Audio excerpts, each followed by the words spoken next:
sports? Love wearing clothes? Then you should be wearing Woodward sports clothes. Check out our full line of merch at woodwardsports.com. Just click on shop. We have all your favorite designs, like Dan Campbell kneecaps, Woodward golf, and of course, our own logoed out merchandise. Men, women, infants, kids all love Woodward sports. Impress your friends. Impress your boss. Impress your dog. Buy Woodward sports merch today.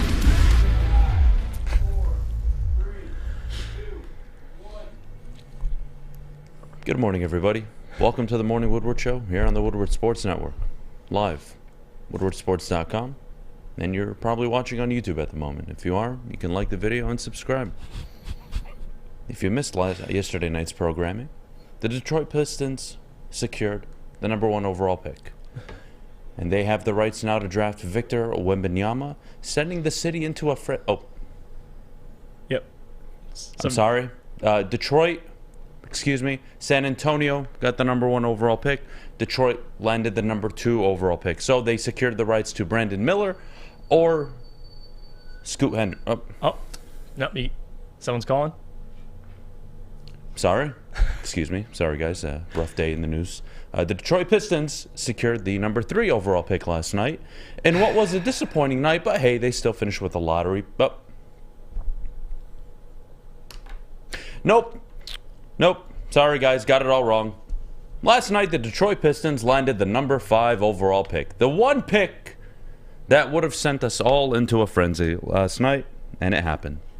It happened. And fuck you. Every single one of you. And fuck me. And fuck you. All of you. How angry I am, I honestly can't even explain. And it's not because of the player, but why? Someone explain, please. Where do you want to start? Huh? That I have to watch fucking Corey Joseph for 82 games this year? Is that not enough NBA? Huh? I'm not saying it's rigged, by the way. I think that's a bunch of bullshit. All right?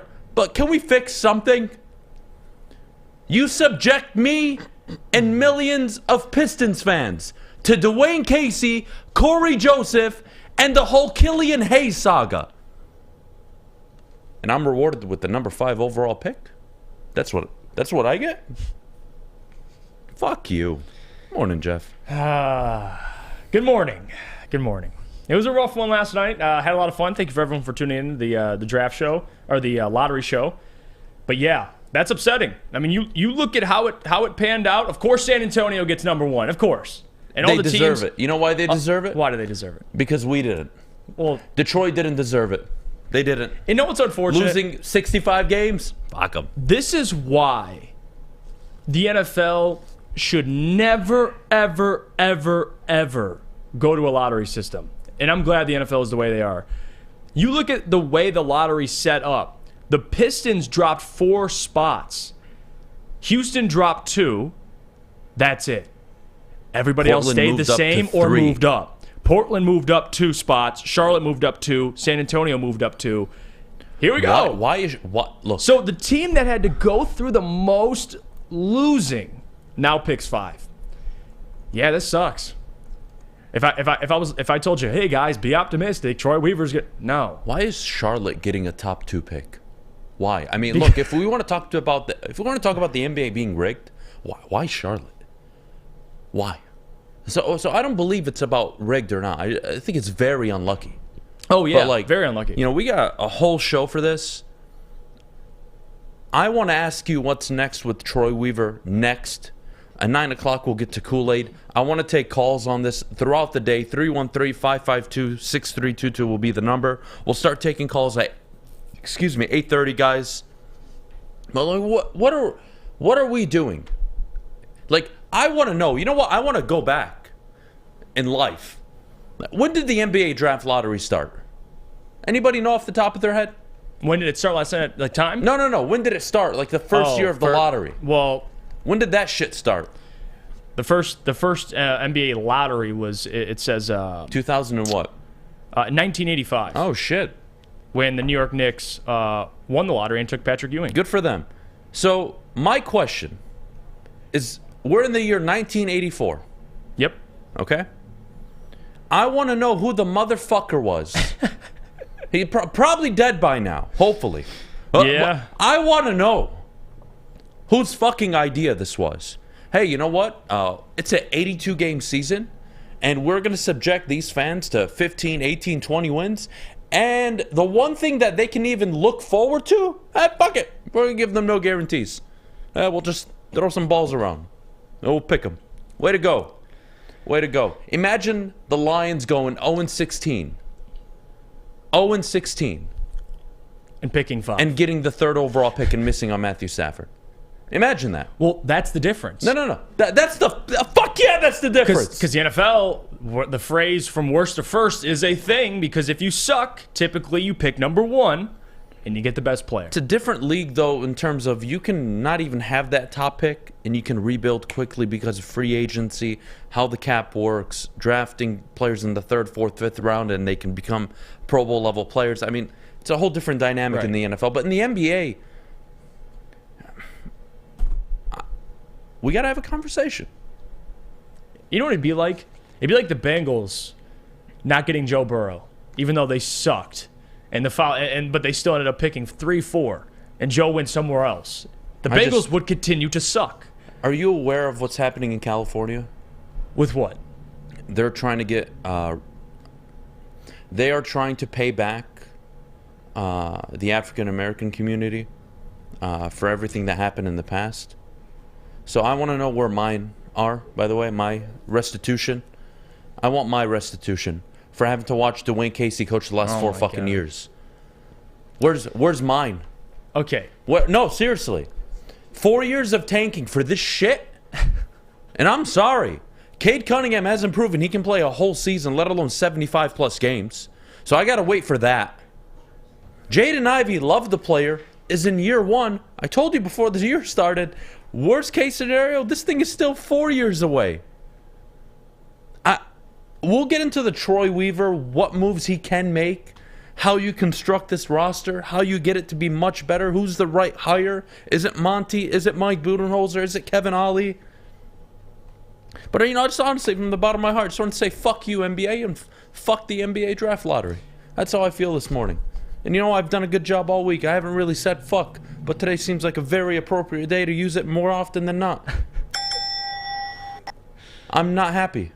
Do I look happy? No, you don't.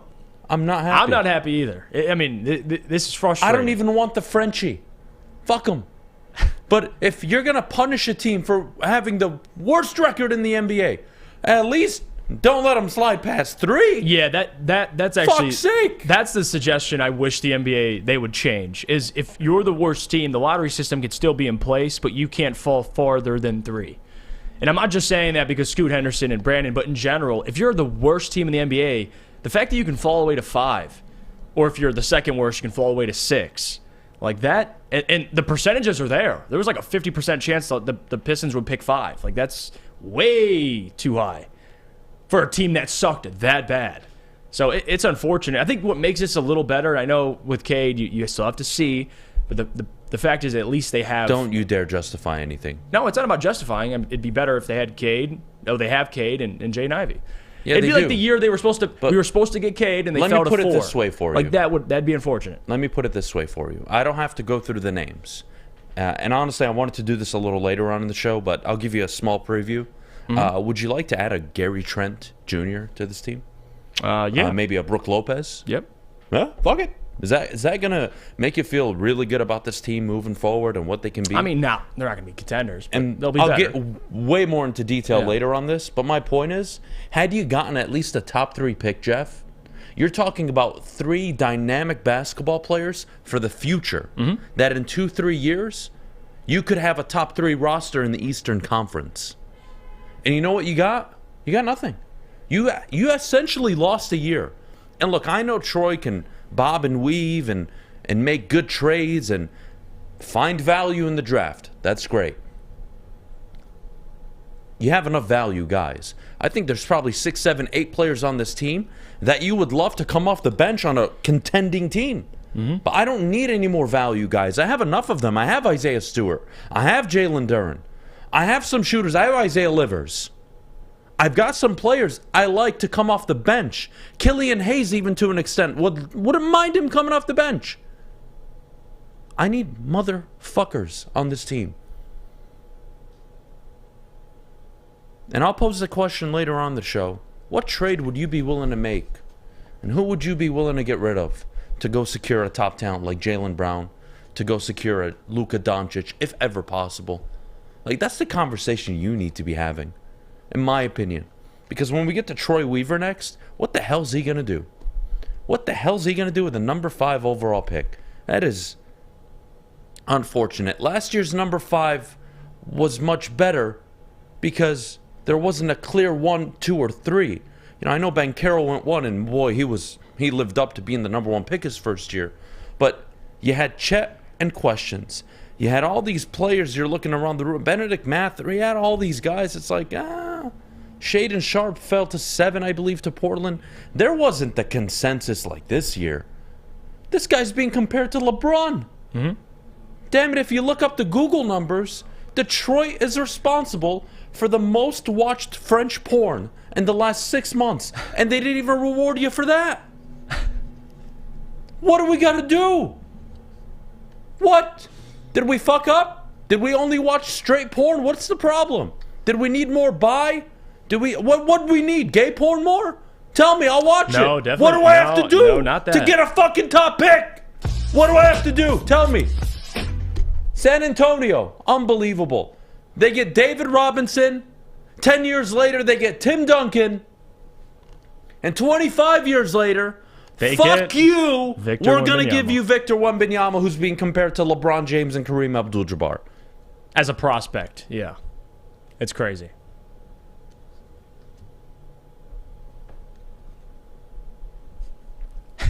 And that's what I want to get to in this today's show too. Is kind of talk about the options the Pistons have at 5 because Terry brought this up. Don't you dare torture me today. No, relax. All right, relax. I'm not doing draft talk. No, relax. Until the day before. That's what I think of that shit. This is what I think is true about this draft class, and Terry brought this up. When there's a prospect like Victor that's so, mesmerizing or as a guy who really you've never seen anything like Victor, 7'5", has guard skills. I think also everyone thinks that the rest of the draft is just a bunch of second-round picks. Like, and Terry brought that up. Like, guys, there's still good players in this draft. Maybe not Victor, but there's still good players in this draft. You have good players. And you know what's... We'll take a break, and I'll explain what I mean by that. Because you're right. Oh, it's unfortunate they fell to 5. And you know what? They're gonna have another pick coming up, right? Later on in the first round. Or excuse me, early in the second round. They're gonna have one of the better picks. They're gonna have pick 31, I believe. Correct? So you're going to be able to maybe move up if you want to for an Ermanni Bates and take a high luxury talent with no risk at pick 26, 27 if you want to move up, if he's available, right? So there's a lot of options you have. Not the end of the world, right? But man, you missed an opportunity to get to an Eastern Conference final within the next 4 years by falling out of the top 3. Oh, of course. That's how much of an impact yes. that stupid lottery ball has on a franchise. When we get back, Troy Weaver. I'm going to make an argument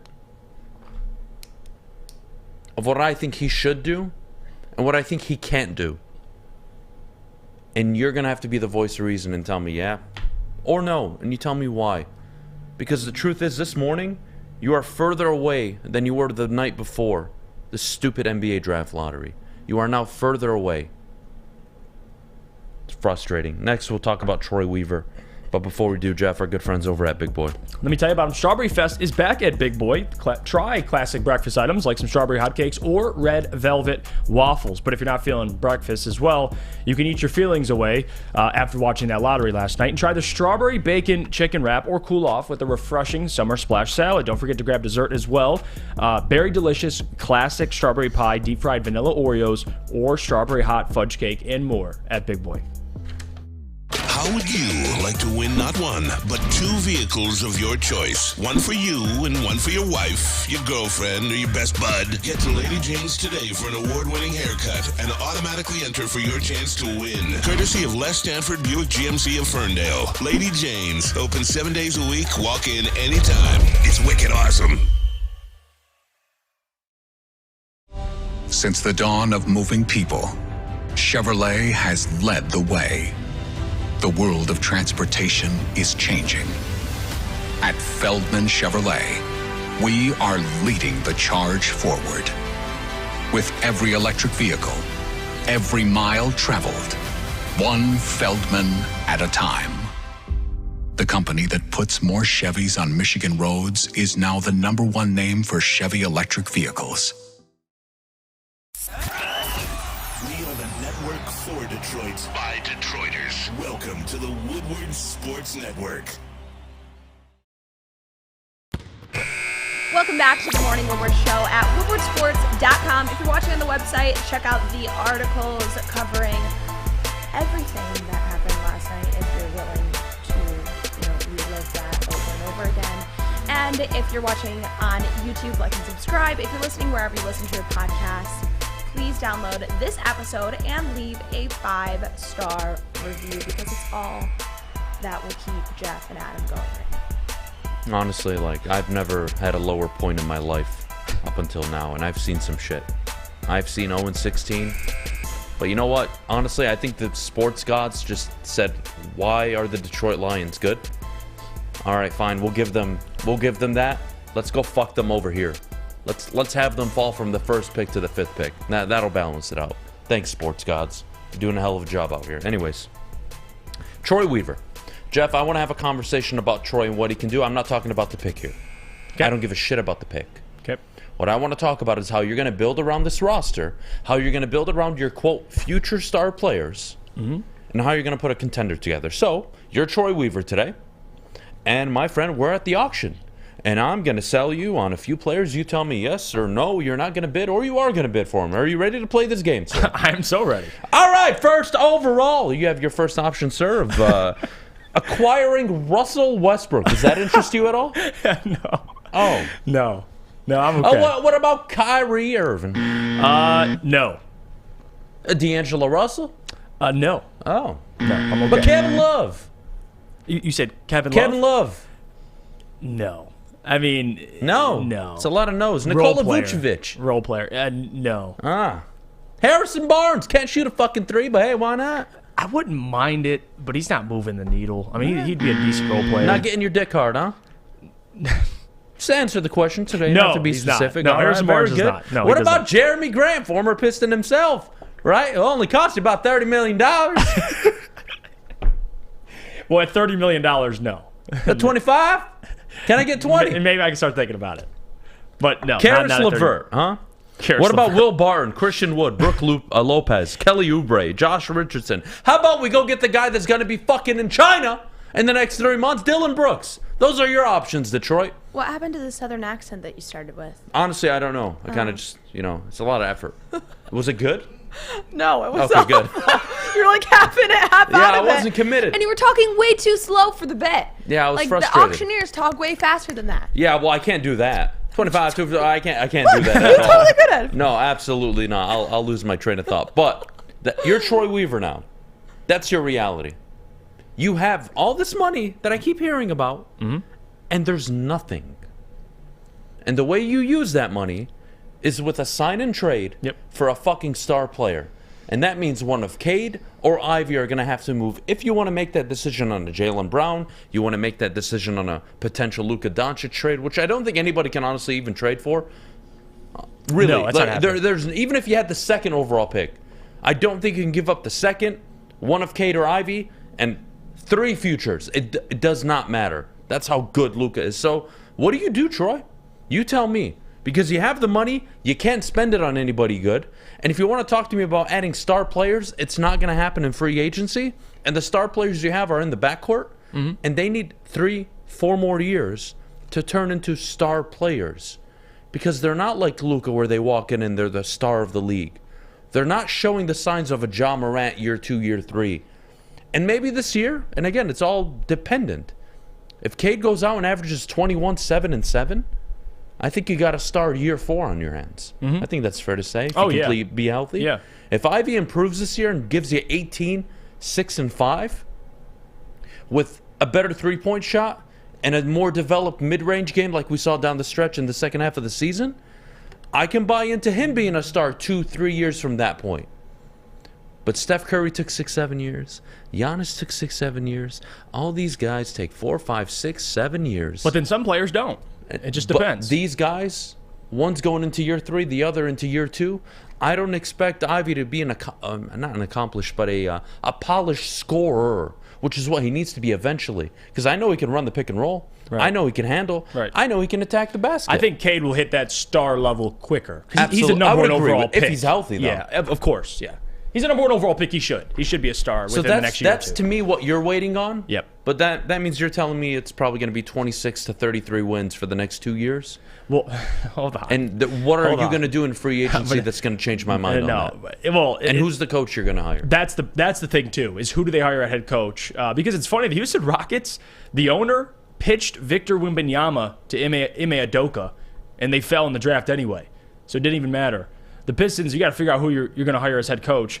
The problem is here is at 5, you're in a tricky situation because if you say trade the pick, who's taking the pick? That's always the other side of it. I would love to trade it. I would love to shop the pick, but who's taking it? If you don't want it, who wants it? So the Pistons are in a position where they have options. You can attempt to trade the pick. You can trade maybe up. Portland, it picks at 3. Maybe you can get a deal done to move up to 3, and you can get one of Scoot or Brandon Miller. There's a lot of options on the table here. So I don't want to completely panic, although it's disappointing. It's extremely disappointing that you had to watch an entire season to pick 5. But there still is a lot of options here. I think free agency, to depend on free agency to make big splashes and to make the playoffs was never the move. You're going out in free agency to find impactful role players. Like, you bring up Cam Johnson, Grant Williams, Jeremy Grant, whoever the hell it is. Those guys aren't going to move the needle to be a contender. Those are just good pieces. The foundation has to be built, and it currently is. Cade, Ivy, James Wiseman, obviously Duren, those guys, and whoever they draft at 5 if they stay put or trade up. The thing I always look at, and people have to understand this isn't me trying to justify having the 5th overall pick, because it is, again, upsetting. But if you look around the league and just even look at the Eastern Conference and Western Conference finals, not every team has to be built through top 5 picks. It's unfortunate with a market like Detroit, who, over the last couple of years hasn't been the most attractive free agency destination. You look at Miami, Boston, Denver, LA. Can we go one by one then? Because I want to ask you. Of course. Not that Jimmy Butler's a superstar, even though he plays like one in the playoffs. Yeah, but you can't attract a Jimmy Butler. Right. They're Miami, so we can't compare Detroit there. Denver, organically, they did it the right way. Mm-hmm. But we can't sit here and act like it didn't take time. Right. And I'm not saying they're building exactly like these teams, but you look at Jokic, Jamal. Which one's most Jimmy, realistic, though? That's what I would ask. Even the Celtics. I mean, Jason Tatum was a top 5 pick, but Jaylen Brown, he's a top 10 pick. Because they had a pile of picks like the Pistons back in the day with Darko. But the point I'm making is, even if you bring up Golden State's the extreme, but just to give it ideas, Steph, Clay, top 10 picks. Draymond, second round pick. Like, everybody thinks that you have to pick top. You have your best odds at landing a superstar, absolutely, but it doesn't mean you can't find good players. And that's the point I'm making is, yes, Troy Weaver, that's his job. You have Troy in this building to find the right player, not only that fits the team, but the best available player. I'm not going to completely rule that out. I think having Victor and hyping Victor up for so long, not even just Pistons fans, but Rockets fans as well, you start to think to yourself and convince yourself that if you don't land Victor or Brandon or Scoot, you're screwed. And I'm here to say that's not the case always. Teams still are able to build, not always having top 3, top 5 picks. You can still find talent. Fair. But trading is an option. I don't want to use Jokic as the example because he is a second-round pick. It's unheard of, 2-time MVP. But look at his progression. When I tell you star players take time to develop, how many years of Nikola Jokic until he was that motherfucker in the NBA, Mr. Triple-Double? Right, that was year 6, man. Mm-hmm. I'm in year 3 of Cade and year 2 of Ivy. I still got 2-3 years to go. And that's best case scenario. That is the best case scenario. And Jokic came into the Nuggets in 2015, 2016. Dude, his rookie year, they were a 33-win team coming off a 20-win year. And you know what they did after? They had a 20-win and a 33-win season. 2 years of rebuilding. Then they won 40, 46, and the rest has been 50, 48-plus wins since. So you're right. Troy can get a guy at pick number 5 that's going to have high impact. But you know what you need? Yeah, you need Jamal Murray. Well, you need proven. You need Nikola Jokic. You also need proven NBA talent, like star-level talent. I think people are sick of getting another young player. This team just keeps getting younger, and I understand that. If you have Cade and Ivy, and you believe they could both be stars, which I believe it, and Adam, I would assume you believe it, then yes, you want to speed this thing up because in Cade next year is That's easily. That's why I asked how. Yeah, Cade next year. There's no money in. Excuse me. There's no big fish. There's a lot in free of money in agency free that you agency want. this year for you to use. Who are you spending it on? Yeah, the top free agents: James Harden, Kyrie Irving. You don't want any of those guys. No. I'd rather die. Yeah, well, honestly, yeah. I'll die at 29 peacefully. But this is the good thing I'm about having cap space. Also, is now you're the option to go trade for somebody's there. But who you get? You can trade for exemptions. You can trade for. You can acquire. Dead salary. But I don't want to do that again. That Troy, he did that last year where he took on some contracts. This is the year you get better. I don't want to eat contracts again. I'm looking at free agency and I'm asking myself, how are they going to get better? So to me, and I wanted to get to this earlier, but can we both agree we like the job Troy Weaver's doing? Yes. Okay, so we're both on the same page. We like his work. He's done good. He's done a good job so far, especially when really revamping this roster. Fair? Fair. Okay, we know that he has pressure to hire the right next head coach. Fine. But Troy's got a tough job, man. I think Troy got a bad break. We look at a lot of, just NBA history. You can go into soccer, the NFL, the MLB, the NHL, and every once in a while, you just need a little bit of luck. And last night, Troy Weaver, worst case scenario, was thinking all right, we'll probably land the 3rd overall pick. Worst case, and I'll be happy. I can operate. To get the 5th pick was such a bad break. I know. And I'm sure Troy is sitting there like, fuck me. This just made my job so much harder. And my wiggle room for any error is gone. I have to somehow find a gem at 5. In a draft where there's 3 players consensus, you love them. Really 2. Scoot and Wembanyama are all NBA. They're all NBA talents. Brandon Miller, the whole gun thing really threw people off, but excellent basketball player. Troy's got a tough job on his hands. And I think his job got a lot harder after last night. Yeah, well, this is the problem, too, is people immediately jump to Weaver hasn't done a good job, or Weaver this, Weaver that. That's the problem I have. What is Troy's job? Go find talent. That's his job. And hire the right head coach. Because, again, people forget when he was brought here, he had to not only dig this roster clean and reconstruct this entire roster, but also he inherited Dwayne Casey. So that wasn't his coach.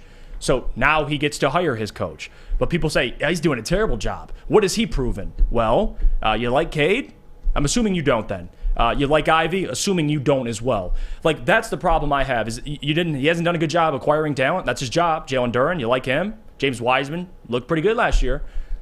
If you want to bring up, he missed on Hayes, okay. You're a Pistons fan. You're a Pistons fan. You know how many players you've missed on in your entire existence? And you're going to bring up Hayes? Come on, dude.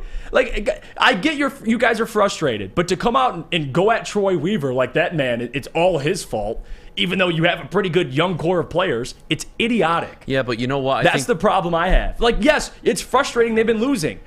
You got to get a head coach. And your franchise player went down last year. Is that Troy's fault too? Come on. That's the problem I have is, yes, you could be frustrated, but to say that Troy Weaver's... Steve Yzerman, he's proven. But if you just look at the Red Wings' record, what would you say? Well, Steve hasn't done a good job. No, you look at the talent he's able to acquire. right? That's what we value GMs on. It's not about making the playoffs yet. Yes, that's a big step they got to take. But you look at what has Troy done to acquire talent? What did this roster look like back when he first got here? It was way different. Would you rather have Ed Stefanski? Would you rather have Stan Van Gundy as your GM? No, Would you rather have Joe Dumars Everybody drafted? would take Troy That's 100 the out of problem. 100 times. It's not, though. Because the frustration now is everybody is realizing, they're now starting to really click in their heads. Everything's working. We're still 3-4 years away. And we haven't made any progress. You came into the year 3-4 years away, and with the best odds, tied for the best odds to get the number 1 pick, you fell to 5. Yeah, it sucks. It's fucked. It sucks. It is awful. And free agency is not going to help you. Charlie Villanueva and Ben Gordon, that's what this fucking free agency class looks like. I know, people act like we've come from this luxurious 15-year run before Troy. No. It was dark when Troy got here. It doesn't matter, though, because you keep, not you, but you have to understand, Jeff, and you really need to get better at this. What? Hear me out. Oh, I can't You wait to need hear to this. understand that the excuse of it's the restoration. It's not so much an excuse, but how much can I get a day? Can I get a year where I don't have to talk about a rebuild? Can I get a year that, and I'm speaking for people here, can I get the year that you're going to tell me it's going to work and I don't have to wait anymore? And why Denver goes from a playoff team to a 20-win team, and then 3 years later they're in the Western Conference semifinals? Like, why are teams able to completely fall apart around the league and then draft 2 players within a 3-year window like the Pistons have with Ivy and Cade, and I have to wait the additional 3-4 on top of it? What I think people are frustrated with is they had hopes for a top 3 pick. It would have really helped this team out a lot having a top 3 pick. And what would have ended up happening was you would have had Cade, Ivy, an ex-player, and that would have been one of the best 3 tandems in the Eastern Conference 2 years from now. And now you have nothing. And yeah, you have the 5th overall pick, and you can convince me on a plethora of players, but man, half of them are freshmen. They need time. It's a dark day. It's a dark day. Let's take a break. When we get back, JB, let's take some calls. But before we do, I want to get your thoughts on the draft lottery as well. But, Jeff, tell everybody at home about our good friends over at Swiss Insurance. Well, let me tell you about Swiss Insurance, because, guys, you clearly don't like Troy Weaver, which makes 0 sense. But let me tell you about Swiss Insurance. Draft a company that'll give you the most cost-effective plan and protect you like the best O-line in the league. Email Swiss Insurance today. Contact them, mark@swissins.com. That's mark@swissins.com. Or go to www.markatswiss.com. Love Woodward Sports? Love wearing clothes? Then you should be wearing Woodward Sports clothes. Check out our full line of merch at woodwardsports.com. Just click on shop. We have all your favorite designs, like Dan Campbell kneecaps, Woodward golf, and of course, our own logoed out merchandise. Men, women, infants, kids all love Woodward Sports. Impress your friends. Impress your boss. Impress your dog. Buy Woodward Sports merch today.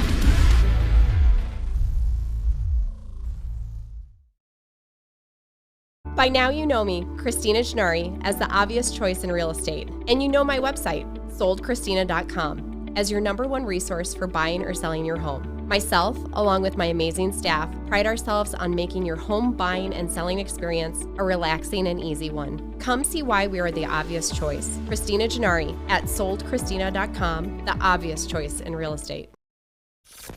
Woodward Avenue, the first paved road in America. Woodward Sports, the first sports network born in Detroit and made for Detroit. Welcome back to the Morning Woodward Show at woodwardsports.com. If you're watching on the website, please be sure to check out our merchandise, previous clips, and tune back in at 11 o'clock for Big D Energy, 2 o'clock for Ermanni and Edwards with Maz, and 5 to 7 for the heavyweights. If you're not following us on social media, you can find us everywhere from TikTok to Facebook to Instagram at Woodward Sports. Why? Why? I was hoping maybe like the attitude would like at least turn around a little bit for this segment. No. No, you know what? Can I address this? I love this comment, by the way. Brandon Katz.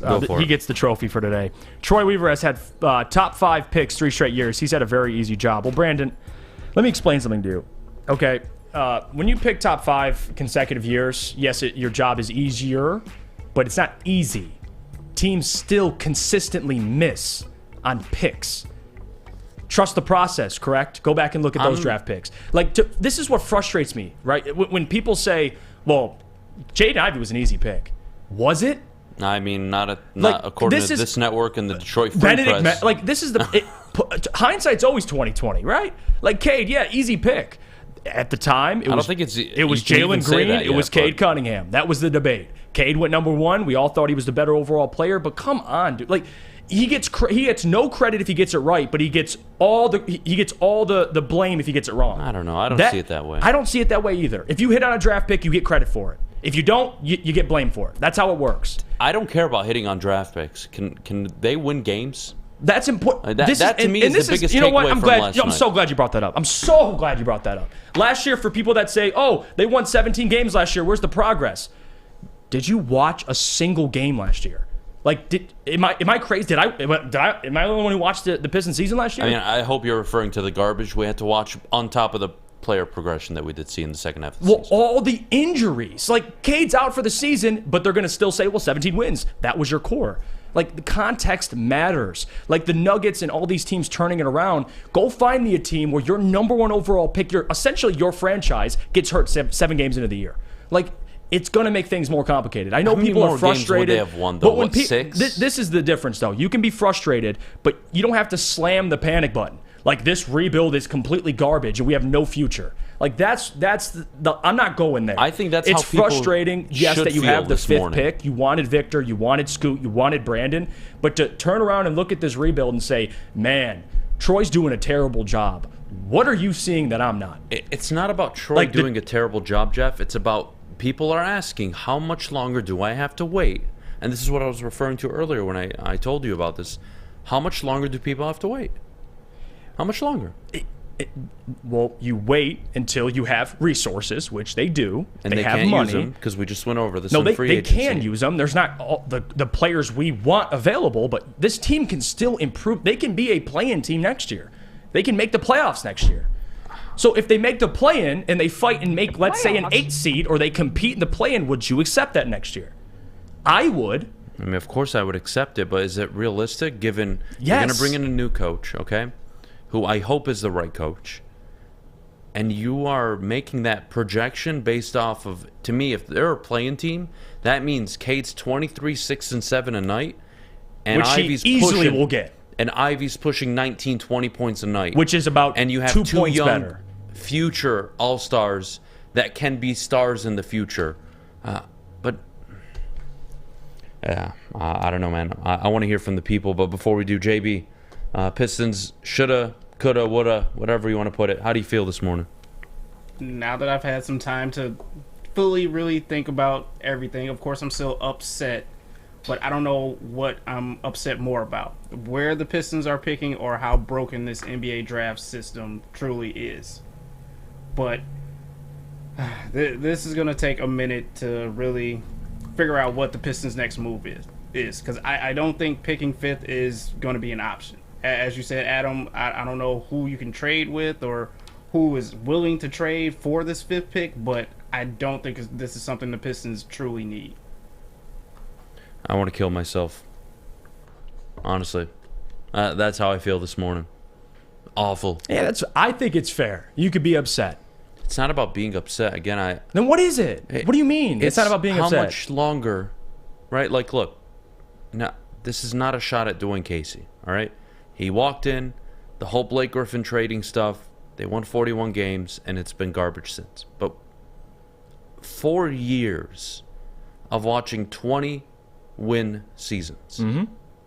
You would think that by the 5th year, there would be this not absolute clear plan, but there would be a clear path to the second round of the NBA playoffs that you could hold on to. And I think that was taken away from you last year because Cade Cunningham got hurt. And you didn't get to see year 2. And him doing the 15, 5-5 like LeBron and some of those special rookie, whatever. You didn't get to see the 27-7 year in year 2. So yeah, we can talk about projections, but you got to see it. And nobody got to see Cade last year. He was injured, unfortunately. And you got to see Jaden Ivey on a losing basketball team with a shitty offensive product and no defensive effort. So there isn't even an identity built yet. And it's been 4 years of it. That's the problem. There is no identity. Has Troy Weaver gotten talent, Jeff? Absolutely. You kidding me? Have you seen this roster 4 years ago? But they haven't built towards anything yet other than we got to flip these players, flip these picks, get Bogdanovich here, get Jalen Duren, trade for him, move off of Sadiq Bey, do this, do that, contracts here, draft Ivy, draft Cade. Okay. But where is the path to just the second round of the playoffs? It's not about the Pistons even winning in the first round as a series. They haven't won a playoff game in God knows how long. A playoff game, not a series, a game. Playoffs? Where is the path? That to me is the frustrating thing. And I think that's what people are frustrated about. Maybe I'm reading the room wrong. You guys feel free to comment. To me, I think Pistons fans are waking up this morning knowing they missed out on a top 2, top 3 pick. Not only did they fall to 5, but they're sitting there saying, what, we're going to draft another kid in the top 5, in the top 7, and say, here we go. We're ready to, possibly push for a play-in? Okay, well, I just got to see it. Yeah. And I think that's what people are frustrated about. What have I seen? What have they seen that says, hey, here's our path to the play-in. Here's our path to the first round. Here's our path to the second round. And in 4 years, here's our clear path to the Eastern Conference Final. Not that the role players aren't always going to change. That's always going to change. But I, along with you and many other Pistons supporters, were robbed of Cade year 2. And you did not get to see the development. You didn't.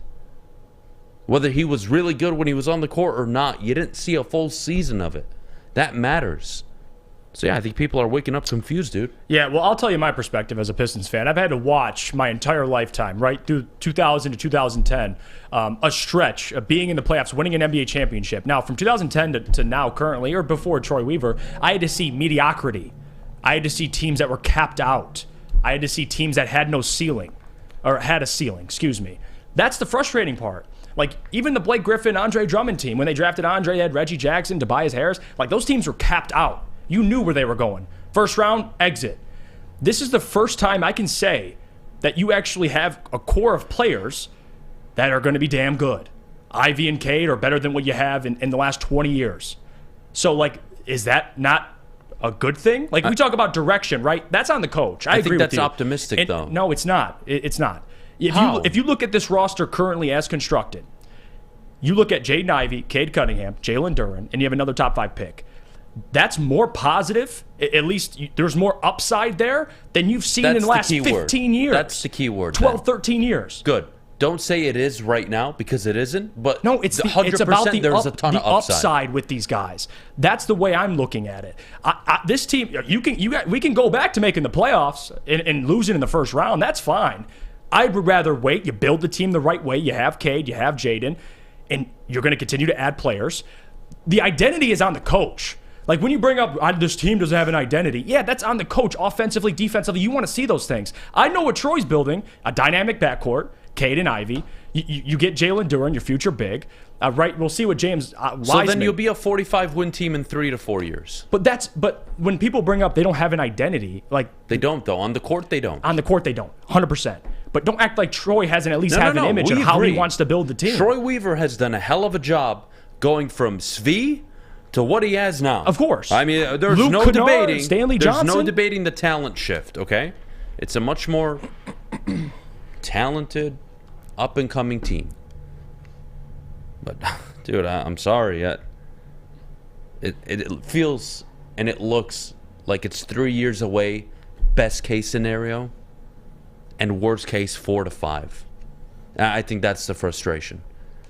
And you know what? Could you draft a player at 5 who's going to put in good work, and maybe he's going to be a Keegan Murray-esque type player? He's going to come and give you 15 a night, shoot the ball really well, play some good defense?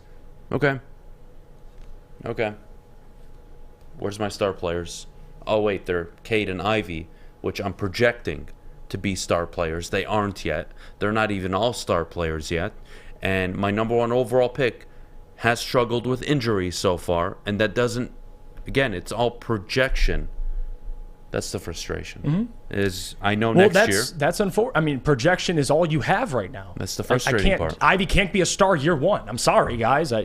Why? You gotta wait. No. That's honestly. how this works. If you're and I'm not saying Ivy to be a star year 1. That's right. Like, ridiculous. all we have is upside. That's what you look at. Sure, but like Duran. It's been 10 years. And I've been hearing the same shit. See, but that's the problem. No, it's not though. It's been 10 because years. You're asking Pistons fans for more time. Hell, not even the last 10, the last 5 alone. You're asking for more time from going a team that got swept in the first round 4-0 by the Bucks to a 20 average win team for the next 4 straight years. And what you're telling them is there's upside here. We haven't identified an actual star yet. We think Ivy and Cade can become stars. Where's the evidence? I don't have it yet. Do I agree with you that they're talented and they have upside? I do.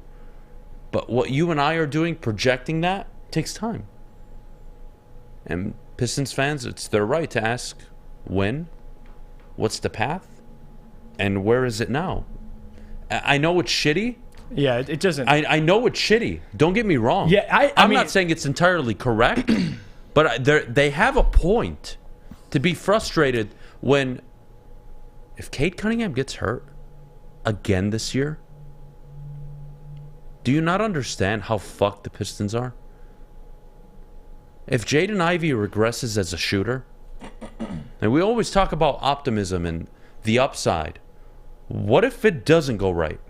Well, that's what you could say that with a lot of things. What if it doesn't go right? And that's where Pistons fans are this morning because they now have the 5th overall pick instead of a top 3 pick. I think it's more frustration than anything. But here's the problem: is it's not just missing on the 3rd overall pick. This is branching out now to how Troy's done during his tenure. They're screwed. They have no future. Like, guys, and this isn't even me just simply blindly defending the Pistons. I have eyeballs. Like.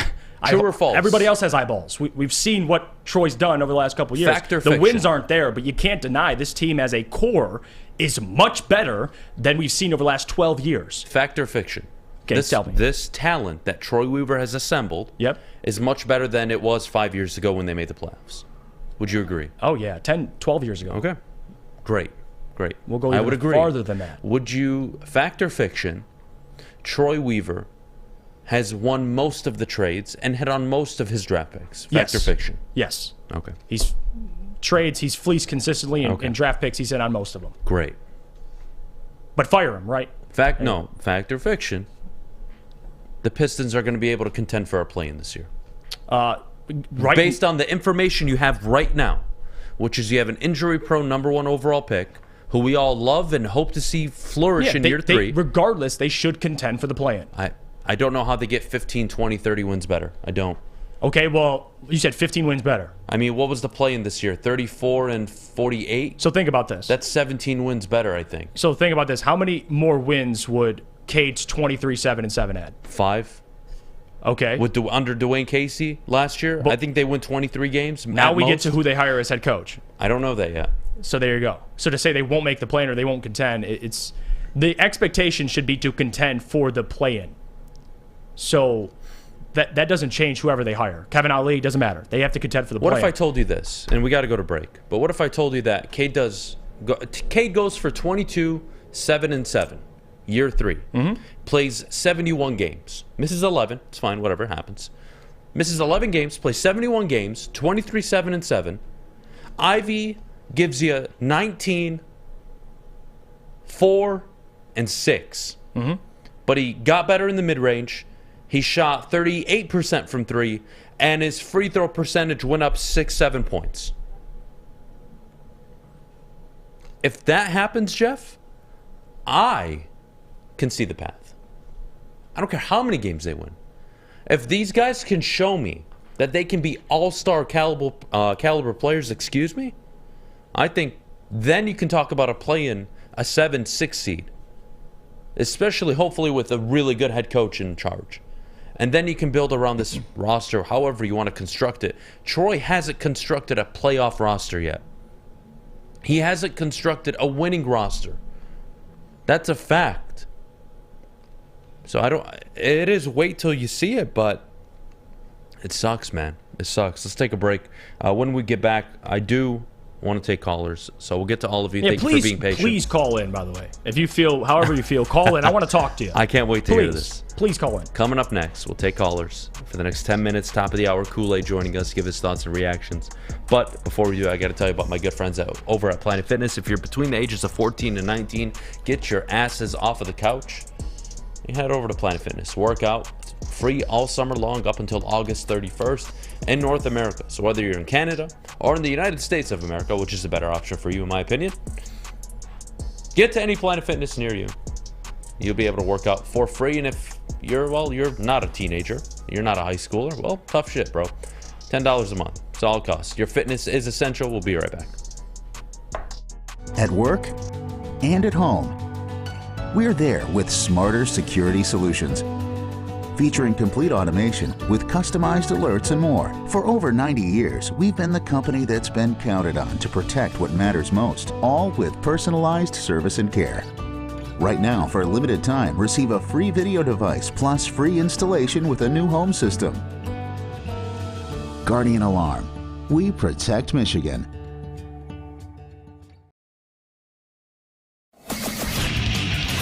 Get a shot up. This is for the win.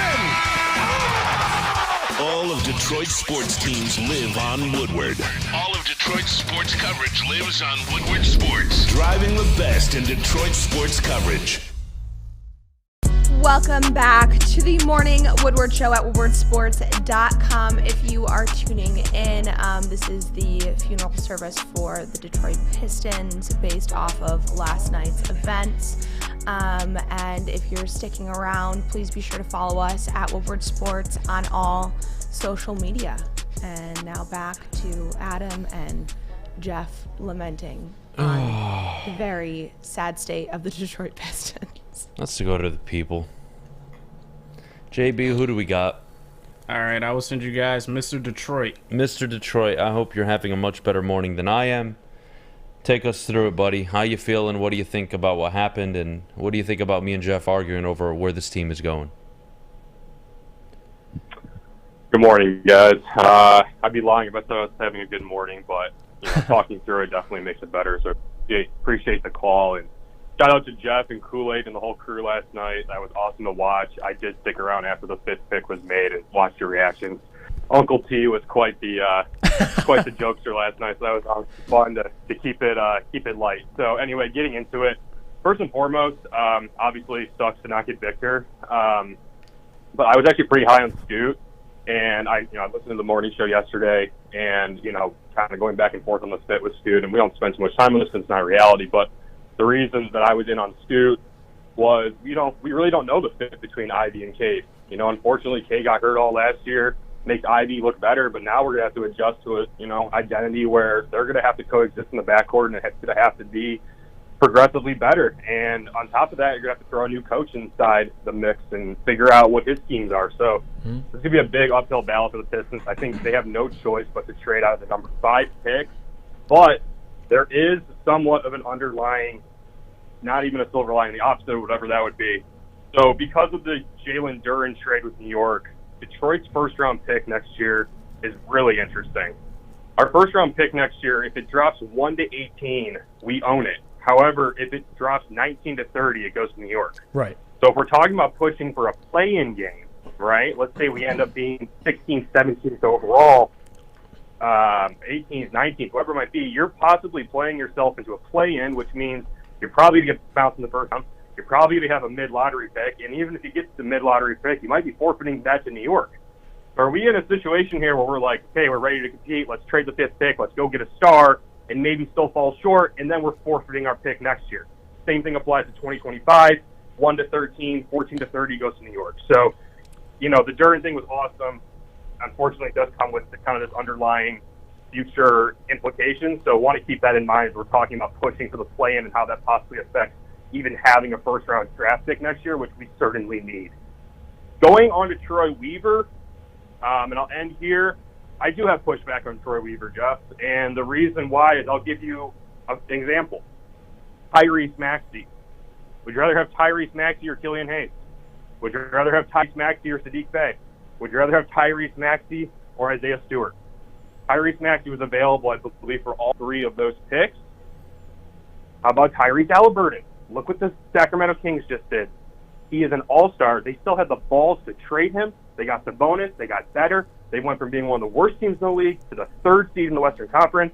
Unfortunately, because of the way things shook out last night, I think we're unfortunately looking at a situation like the Kings have with Halliburton, where Ivy and or Duren could possibly be expended with the fifth pick to move and get someone that could potentially actually move the needle. Because at this point, adding another rookie ain't going to do shit. All right? So I think we're looking at a situation where there's a harsh reality that if, Sacramento has the balls to push Halliburton away, I think we might have the balls to push Ivy away, and that sucks to hear, but it's the reality if we want to get over the hump. Your guys' thoughts? No, and listen, I agree with actually everything you just said. And again, appreciate you tuning in yesterday to the lottery show. To address that point about Killian Hayes with Tyrese Maxey, yeah, that's a correct criticism. That's very fair. If you want to say, well, he took Killian Hayes over Tyrese Halliburton, very fair. Sadiq Bey, Isaiah Stewart over Tyrese Maxey, very fair. But people, I think, get carried away, Mr. Detroit, and I don't know if you want to speak on this as well. It's okay to criticize and push back on a GM. I have no issue with that. But to say fire Troy or I'd rather have another GM than Troy right now when Troy's brought you IVK, Duren, and has made great trades. I mean, every trade Troy's made, it seems like the Pistons are consistently winning those trades. So that's where I get lost, Mr. Detroit, is when they go as far as to say, fire Troy or Troy's doing a terrible job. It's okay to criticize a GM. GMs miss on draft picks often. It's okay to get pushback, but to get lost in it and to say Troy's done a terrible job, that's where I get lost completely. No, and I don't think it's a terrible job, and it kind of almost reminds me of, like, if you have any pushback against Brad Holmes, you're just automatically you're not with the plan. Right. Same thing with the Pistons. You push against Troy Weaver, you're just automatically not with the plan. I think, no, I'm not calling for expiring. I think he's had to do what he's had to do, but there have been a couple things that have been great. I saw two key contributors in the Denver game last night in KCP and Bruce Brown. I mean, who did we trade Bruce Brown for? I mean, we got a kid over in Europe for a second-round pick. I think we spent 3 second-round picks on him or something like that, and he hasn't seen the light of day in the NBA. So it's just interesting. I think Adam's right that we are, unfortunately, because we fell out of the top 3, we are looking at 4 years down the road now. And because of those 2024, 2025 first-round picks and the baggage that comes with them, you don't want to really push that play-in game. I understand you have to eventually build, but you, at the expense of losing first-round picks and thus pushing your future even further out, that's really tough to see. Unfortunately, I think the collateral damage done is that we're going to have to accept the fact that if this team wants to get over the hump sooner than in the next 5 years, they're probably going to have to use a trade asset. Yeah. It's not going to be Cade Cunningham. It's going to have to be Duren or Ivy. Now, with having the big men that we have, with acquiring Wiseman, acquiring Bagley, having Stewart, it makes moving on from Duren a little easier if it were to be a reality. It still sucks. I love the guy. I called preseason. He's mini Dwight Howard. But I think we have to look at it the way the Kings did. I mean, they went from one of the worst teams to a 3 seed, led off the bench by Malik Monk. I mean, it's possible to jump in this league. You just have to have the ball to do it. That's the key word, Mr. Detroit. It is possible. And that's the frustrating part is, why do I keep being told I have to be patient? I have to wait. You have to wait, Mr. Detroit. Jeff, why? Just shut the fuck up and figure it out. And look, I'm not a fan of trading Ivy. I think he can be really special in the NBA. I do get your point, though, especially regarding Sacramento. To me, it's tough to say who's expendable because right now, between Ivy and Cade, Cade's the more expendable player given his injury history. Yeah. And I'm not saying to trade Cade, I'm not for that at all. But like, this is still, you're going to have to wait for this year. They're going to have to play. You're going to have to see how they play in the backcourt, and hopefully they gel really well together. But the problem is neither of them really shoot the 3 ball really well. And you need a shooter, and that's why people get so attracted to a Devin Booker or a Jaylen Brown. That's somebody you're going to want. Can Ivy develop his mid-range? Can he develop the three-point shot? Absolutely. But it all takes time. The NBA is not the NFL. You don't draft a second, third, fourth-round guy, and they walk in and they're a Pro Bowler year one like the NFL. You don't get to draft a player in the first round. 90% of them in the first round don't even work out, let alone become all-stars, let alone become your franchise player. It's so difficult. And to me, I love the Kings example, Mr. Detroit. Well done. Look, I'm just not a fan of waiting. But to me, after last night, they got to wait 4 years. But appreciate the call, buddy. Well done.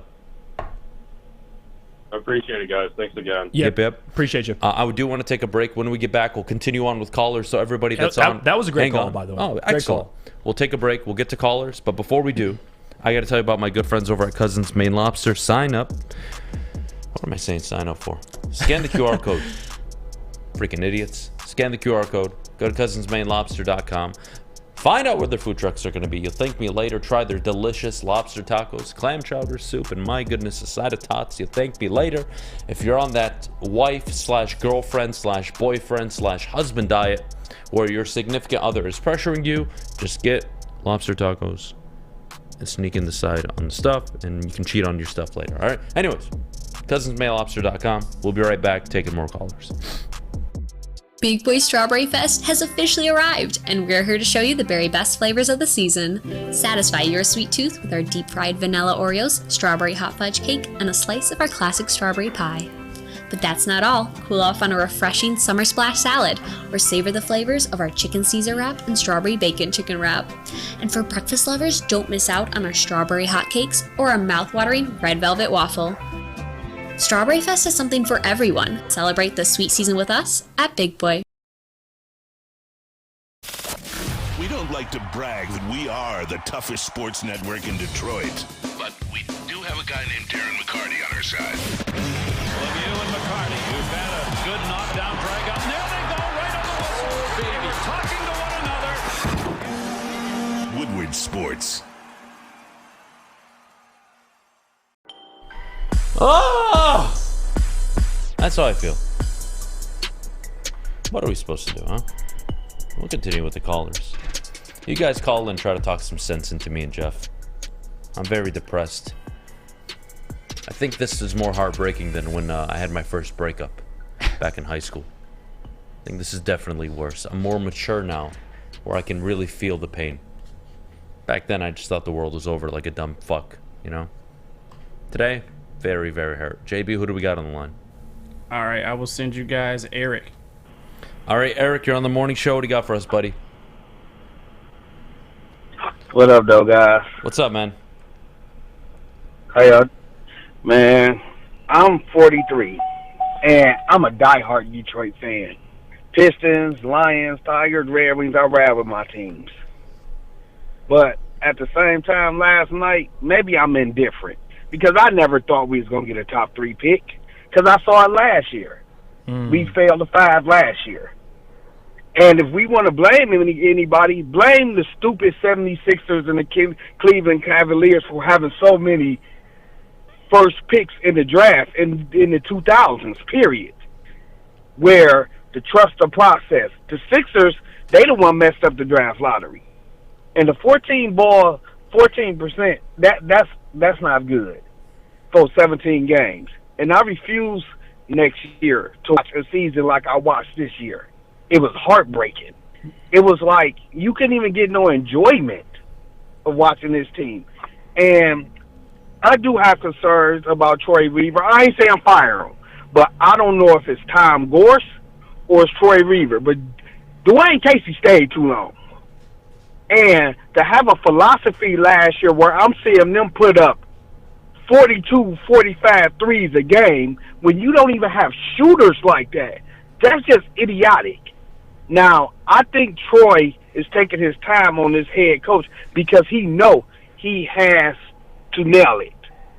Because you have to bring a coach in here that's going to be able to develop these young players as well as relate to them, as well as to see where the NBA going, and there's one coach out there I think he has ignored, that I think has a vision of where the NBA should, what you need to do with young players and how to get through them. That's Mark Jackson. You might not agree, Jeff or Adam, but I think Mark Jackson, he has his hand on the pulse of the NBA. And I know Troy Weaver, he probably wants to trade this pick.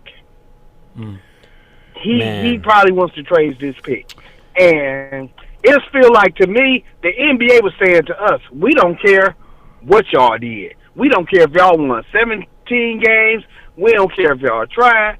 Hey, y'all not getting this top 3. But Houston, they've been in the same position, and they keep picking top 4. So I don't understand it. And San Antonio, I figured he was going to go there because I always thought San Antonio was going to get the pick. Because it's a big name, Greg Popovich. His wife died. He's been going through some stuff. So let's give San Antonio another generational talent. I'm not a fan of the storyline. I mean, I get it. But, you know, you brought I don't think it's rigged, Adam. I don't think it's rigged.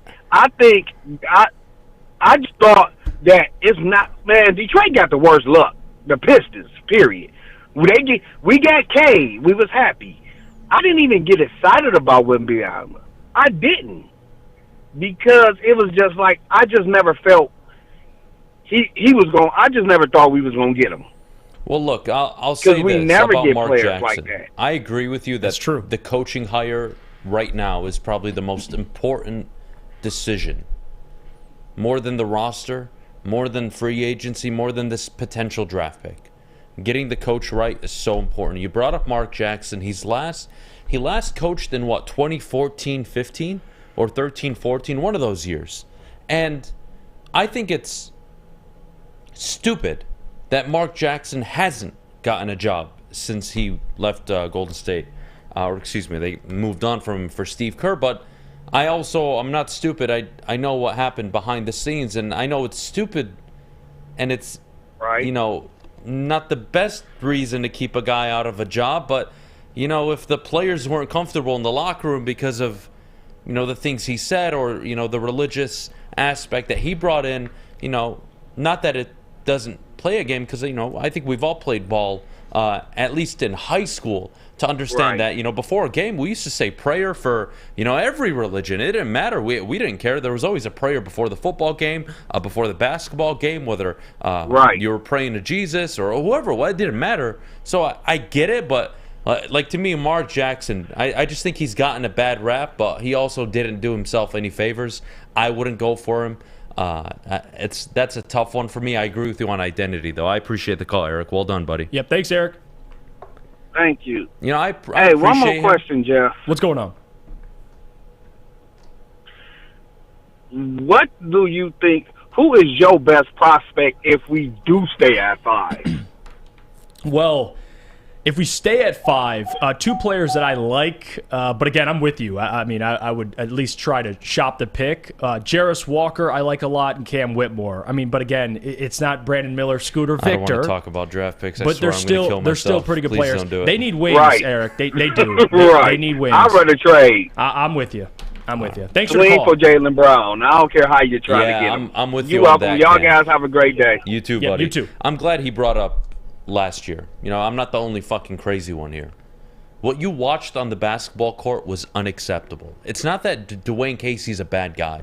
It's not that Dwayne Casey doesn't have a proven track record of coaching young talent and winning basketball teams in Toronto. Right. That's not the issue with Casey. Good man. The issue was, it was your 4th year in the rebuild. And I feel farther away than year 1 in terms of a philosophy. How do we play basketball? What's your identity? How do we move the ball? How do we create space? How do we protect the paint? How do we score in transition? How do we get Ivy the space he needs to up? Like, I'm asking myself stupid questions here, and maybe I'm crazy. Maybe I am. I don't know. JB, let's go to the next caller. Who do we got? All right, I will send you guys James. All right, James, you're on the morning show. What do you got for us, buddy? Morning, guys.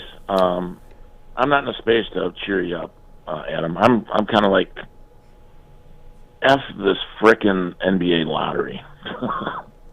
And, going into it, I was going to be excited and let's go. Now, going to need a Viagra drip just to get a partial on this feeling here. It's just, it's just frustrating. Like you said, it's almost like with them and the Tigers, we're on a perpetual rebuild, and it's just like you're on a treadmill, and not a good one, and you're just going and going and going. It's like maybe we only get two sports that are going to progress, the Wings and the Lions. Yeah, I don't know. It's like you said, it's just frustrating, and not that we was doing a good job. It's just that, like you said, it just seems to be a perpetual rebuild. I think that's the frustrating part. Is I don't think James, anybody, including you, I don't think any of us can sit there and say, "Yep, I see the plan." I get the adding talent. I get the job. Again, Troy's done a good job, not excellent, not great, but he's done a good job considering what he took over. I get it, but like James is saying here, Jeff, it's the same thing every year. It's rinse and repeat. Wait and see. Wait and see. Wait and see. Well, I'm kind of fucking tired of waiting. And I know you have to be patient sometimes in life, but there's a difference between being patient and complacent. And it's been a lot of complacency, especially at the head coaching position in Detroit, especially with some of the questionable draft picks that turned out not to be so great later on. Killian Hayes moving off of Sadiq Bey, Isaiah Stewart, a good role player, but that's all this team is. I love all these guys. Great role players. Can I get a starting five put together?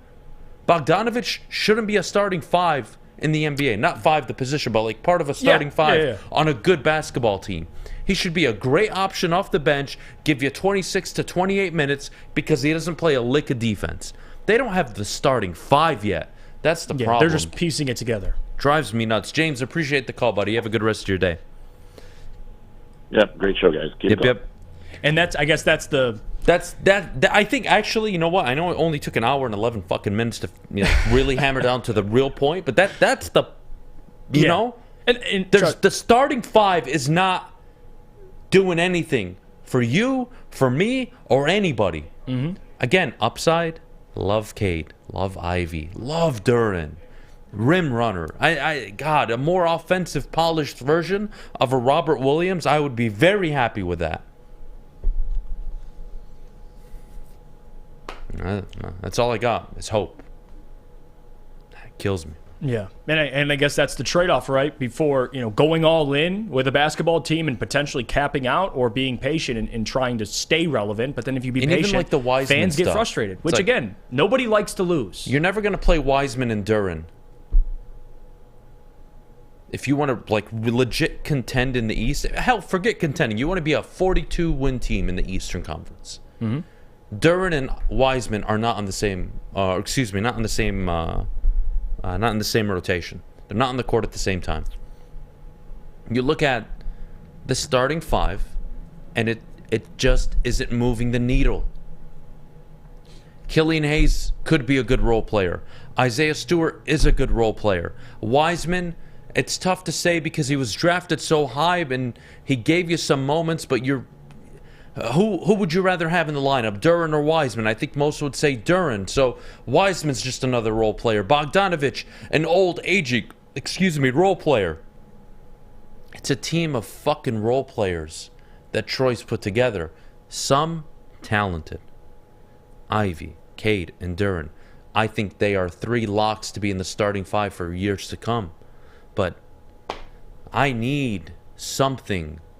And people were looking at last night as that possible something to add a potential all-NBA level talent. A guy that's being compared to LeBron James, Kareem Abdul-Jabbar, Tim Duncan. And you fell to five, and it's really shit. And I get it. Let's take a break. Kool-Aid should be joining us pretty soon. We'll continue on with the callers. JB next. But before we go, Gabby, our good friends over at Cintron. Yeah, Cintron is the official energy drink of the Detroit Red Wings. And right now, you can try their Variety 6-pack just for $15 plus free shipping. Give it a try. It is the best energy drink that there is. Does not give you the jitters. Does not have preservatives. No gums in there. Great for you. Trust me, you want to try it. Get that variety pack at woodwardsports.com or drinkcintron.com/Woodward.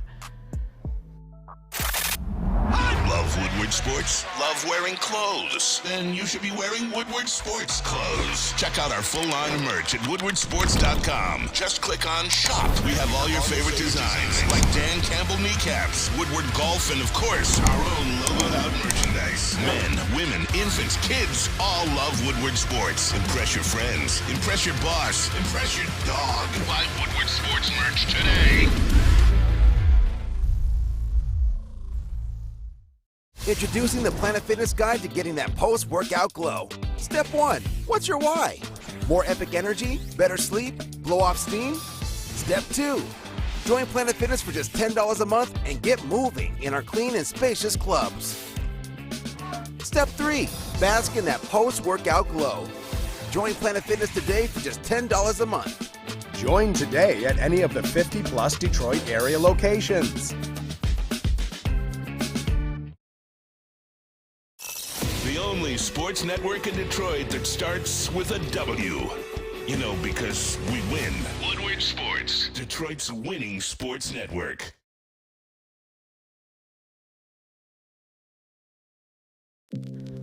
Welcome back to the Morning Woodward Show at woodwardsports.com. We are excited to have you here, and please be sure to check out all of our social media at Woodward Sports.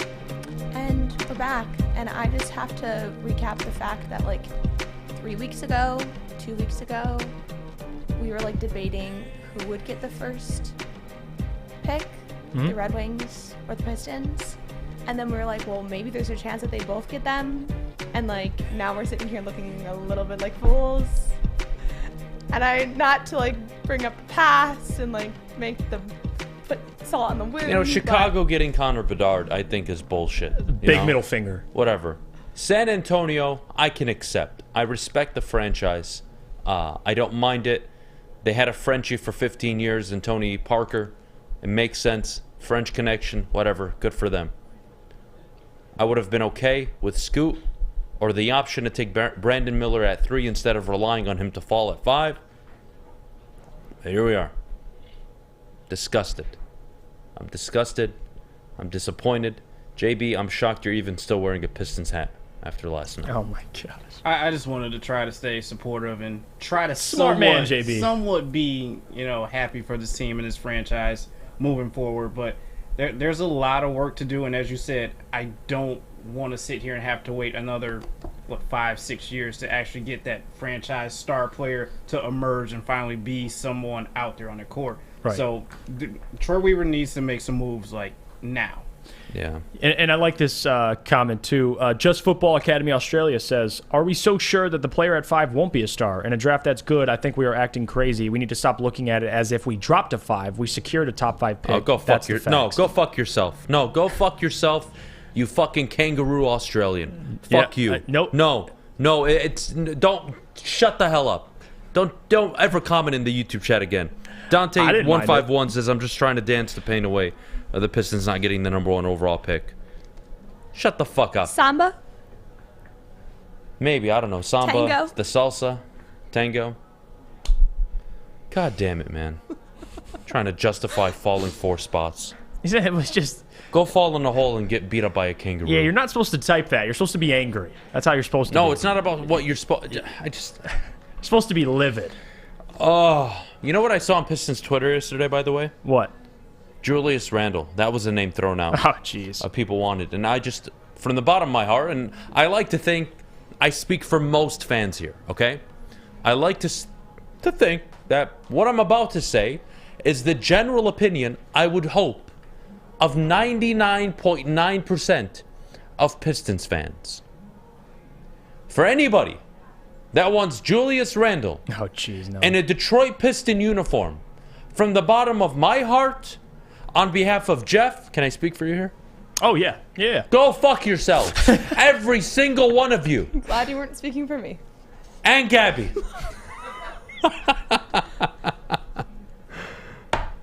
JB, let's go to the lines. Who do we got? All right, I will send you guys Ryan. All right, Ryan, you're on the morning show. What do you got for us, buddy? Hey, what's going on, fellas? What's up, man? Man, I just hope that lottery stuff yesterday, that was kind of a wake-up call for the fans or whatever, you know, because we've been getting fed a lot of BS the last couple of years, you know, from people on podcasts, media, all that about, you know, the reason we losing. Just wait and trust on Troy. It's Wemby. You can't see it. It's obvious. That's part of the plan to get Wemby. And you sit up there, and we had to watch horrible-ass basketball to end up getting the number 5 pick. And that's part of the reason why they had the draft lottery the way it is. So you don't have to see no tanking on purpose and stuff like that. So, you know, I want to start off saying that or whatever. And then, you know, as far as, like, Weaver, you know, I'm not a fire Troy Weaver person, you know, but at the same time, I do have to say you have to look and see what he's done, and he's done some questionable stuff. You know, part of the thing as a GM, you want to bring in talent, whether that be free agents or through the draft or whatever. And you know, as far as with the draft, if you look at his draft, if you go to 2020, the first one he had, like you know, like the first caller said, he passed up on like Tyrese Maxey 3 different times. That's 3 different times we could have had him. Now, other players that was behind them players too that caller didn't mention, we could have had Desmond Bain, who I think most people would say is better than all 3 of them players that we end up drafting, and also Emmanuel Quickly or whatever. I mean, he's probably better than all 3 of them players too. So when you look at that, and the thing we had problems with the previous regime is the previous regimes is we would always say we wanted a GM that get them picks right when you don't necessarily have a number 1 pick. So, you know, whether it was when we took Greg Monroe was a solid player, and we at the time we like number 7. That's a good pick for number 7. But then when you look afterwards and you see like Paul George was after him. And you see, you know, it was somebody else. Oh, Gordon Hayward was after him. You know, then that's when you start getting mad or whatever. So, you know, like you want it where that's part of the GM job. The GM is supposed to hit on those picks or whatever, whether it be 7, 10, 11, 12. You know, like the pick we had with what's that, Sekou Doumbouya or whatever his name was. I think you're like. I think you're spot on the first draft. I think the first draft, we look back now and say, that was a huge miss. That you missed out on 2 quality starters. Sadiq Bey, not a starting guard on this roster anymore. Killian Hayes will never be in the starting lineup. And Isaiah Stewart is a role player. So you had 3 first-round picks and 3 opportunities for Troy that draft. And he ended up getting a bunch of role players. Now, did he pivot? He made trades. He ended up getting Duran. You like the K draft. You like the Ivy draft. I'm with you on that, Jeff. But I think to his point, you're now looking back, and there are consequences for missing. It's not like he is perfect. Yep. And look, I'm not going to sit here and say that I thought Tyrese Maxey would be the scorer he is at this level. No, I'm not going to sit here and lie, but my goodness, it all comes back. And you know what, Ryan, I want your thoughts on this. It all comes back to this starting 5 isn't good enough. I think that's the problem in Detroit. It's not that they don't have a lot of talented players that can do a job in the NBA. I think the starting 5 has a huge question mark over it. What do you think? Is that a better way of describing how Troy Weaver's drafted and operated so far for his first few years? Well, I mean, we have talent. We always have talent. It's going to get put that way. Like, guys, when we had the last team that made the playoffs, with Drummond in them. I remember the first time they made it, people were sitting out there like, oh, we got a young guy named Reggie Jackson. We got KCP. We got Drummond. He's the next to Dwight Howard. Oh, we got Marcus Morris. You know, you always hear that about stuff or whatever. But the thing is, it's about winning. And we haven't had any winning product, and it's like I don't want to keep hearing. Wait till it's been 4 years since we made the playoffs, and I'm hearing that we're supposed to give him like another 4 or 5 years before we even be like a play-in type team. That's like 8 years. That's ridiculous, man. We not like one of them franchises like Sacramento or whatever, where we trying to sit around for 15 years before we finally get a good team or whatever. Like, we want to see a team out there that's competing to win, and then you keep building on or keep adding talent. If you get to the first round, you get put out in the first round, get whatever you need to make it to the second round or the conference championship. Keep doing it that way. Nobody's up here trying to watch no team win like 20 games a season. I don't care if you got like all first round picks like that was like high picks and they were highly touted coming out of college or whatever. Nobody want to watch that when, that's not the type of ball we try to watch around here. Like, them days is gone. This ain't the 70s with Dick Vitale and all them where it's like when we didn't have an identity. Around here, we've seen winning, and we want to see that again. And my thing is, like I said, it's not about dogging Troy, because I feel it goes higher than him. Tom Gores, to me, like, he's like how the Fords work. If you look at him, he's been there for 15 years or something like that, and we've only made the playoffs 3 times in the 15 years, and all of them been like first round exits since he's been there. So it started with him, but Troy is the face, so he gets the blame. I'm not really trying to poop on Troy, but it's like when you go to a store and they tell you they got a policy that you mad at. Well, you get mad at the worker or the manager when really it might be the owner or whatever that got policy in, but hey, that's the person that's gonna get the front of the blame, and that's how I'm looking at it right now. It's like I'm looking at it like he's supposed to be the GM to come in and just make like the sensational picks, because that's what we were mad about the last regime. We sent up there like Stanley Johnson. He was a solid player. We thought he had talent, but then when you look at it, it's like, oh, we could have got Devin Booker. Yep. We mad about that. When you looked at it with KCP, we took KCP. Oh, we could have got CJ McCollum. So it's always, we want the GM that makes them spectacular right pick picks without second guessing it. And you know what, Ryan, you brought up something that means a lot to me. And Jeff, I really want to hear your thoughts on this. This is the Detroit Pistons. We have more NBA championships than 24 other franchises. This is the home of the 80s, 90s Detroit Pistons that saw 3 consecutive trips to the finals, that saw them go against Larry Bird, that saw them go toe-to-toe with Magic Johnson, the Portland Trailblazers, saw them go toe-to-toe with MJ, the bad boy Pistons, Dennis Rodman, Bill Laimbeer, Joe Dumars, Isaiah Thomas. Then you got the going to work Pistons, 6, 7, whatever the number was, consecutive Eastern Conference Finals, 2 consecutive finals appearances under Larry Brown. This is a storied franchise. And I'm with Ryan. I don't want to sit around another 2 years watching them win anywhere between 20 and 34 games. And I think that's the biggest frustration, because nobody's seeing the path outside of waiting for Cade and waiting for Ivy to be hopefully all-star level talents on how the hell they're going to win 42, 44 games and start making progress. What do you think about that? I think he's spot on with that. I don't disagree with that. Watching them win 20 games the last handful of seasons is frustrating, but you got to look at what you have currently in-house. Like, to bring up the 2020 draft, and I agree, I think there's pushback definitely. Killian Hayes, Sadiq Bey, which, again, Sadiq Bey was turned into Wiseman, who was a number 2 overall pick. So whether you look at it or not, you still got James Wiseman. Regardless, Isaiah Stewart, I would agree, role player.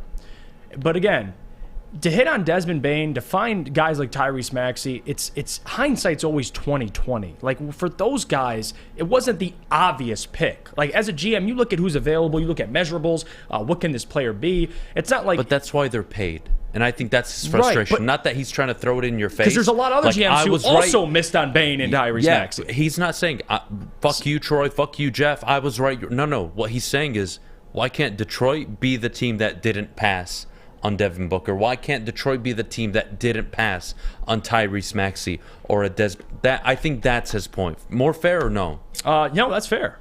I mean, again, if you want to be the team that didn't pass on Tyrese or didn't pass on Desmond Bane, yeah, that's fair. But again, what does that mean for the following year? If you draft, and I know this is the tough part about going backwards, is if you draft Desmond Bane or you draft Tyrese Maxey, let's say instead of Isaiah Stewart and Sadiq, they took those 2 players. Well, you're not drafting Cade. So Well, you don't know that. No, I do know that because How? they're immediately day one better than whoever you took instead. I mean, Tyrese Maxey, Desmond Bane, day one were Jade and Ivy good. But they became who they were in about a year. So like again, that's the whole Tyrese Halliburton thing with Killian Hayes. If you take Tyrese Halliburton, who knows how many more wins he adds? A couple more wins. Maybe you don't get Cade. Like all this stuff. That's why I hate going backwards. Yeah, but what's Cade done? I mean, again, I love Cade. I love his team. I'll tell you I love what. his family. I'll tell you what. Let me ask you a question. I think they're awesome. But like, let me ask you a question. Would you rather have Tyrese Maxey and Desmond Bane in your backcourt or Cade and Ivy? Cade and Ivy, and it's more so because of Ivy. Right. And again, that's, Cade is still. So we can revisit the 2020 draft and have criticism. That's fine. But to say, act like we don't have a future backcourt right now. Yeah, but would you rather have Maxey and Desmond Bane or Killian Hayes, Isaiah Stewart? But you're still two drafts that happened after that. No, but that's the draft. No, I understand. And again, you could criticize it, but looking back, he still made up for it by getting Cade and Jaden Ivey and Jalen Duren. So it's not like he consistently over the last 3 years just missed on every draft pick. Like it's not about missing on the draft pick, but you know what? Let's say they don't get Cade, and they end up with Josh Giddey or Evan Mobley. Then what? Like, they're probably really happy about that. So, yeah, they don't get the 1 pick. Maybe they get 3, and they end up with Mobley. Maybe they fall, I don't know, to 8, and they get Franz Wagner. I don't want to do the what if, but again, to his point, man, Detroit is a beautiful city. Absolutely. Historic sports town. One of the 3-4 best sports towns, in my opinion, in the country. Don't tell me to keep waiting. How long have I been told to wait on the Lions? It's been 30 fucking years. That's what happens when you always say next year.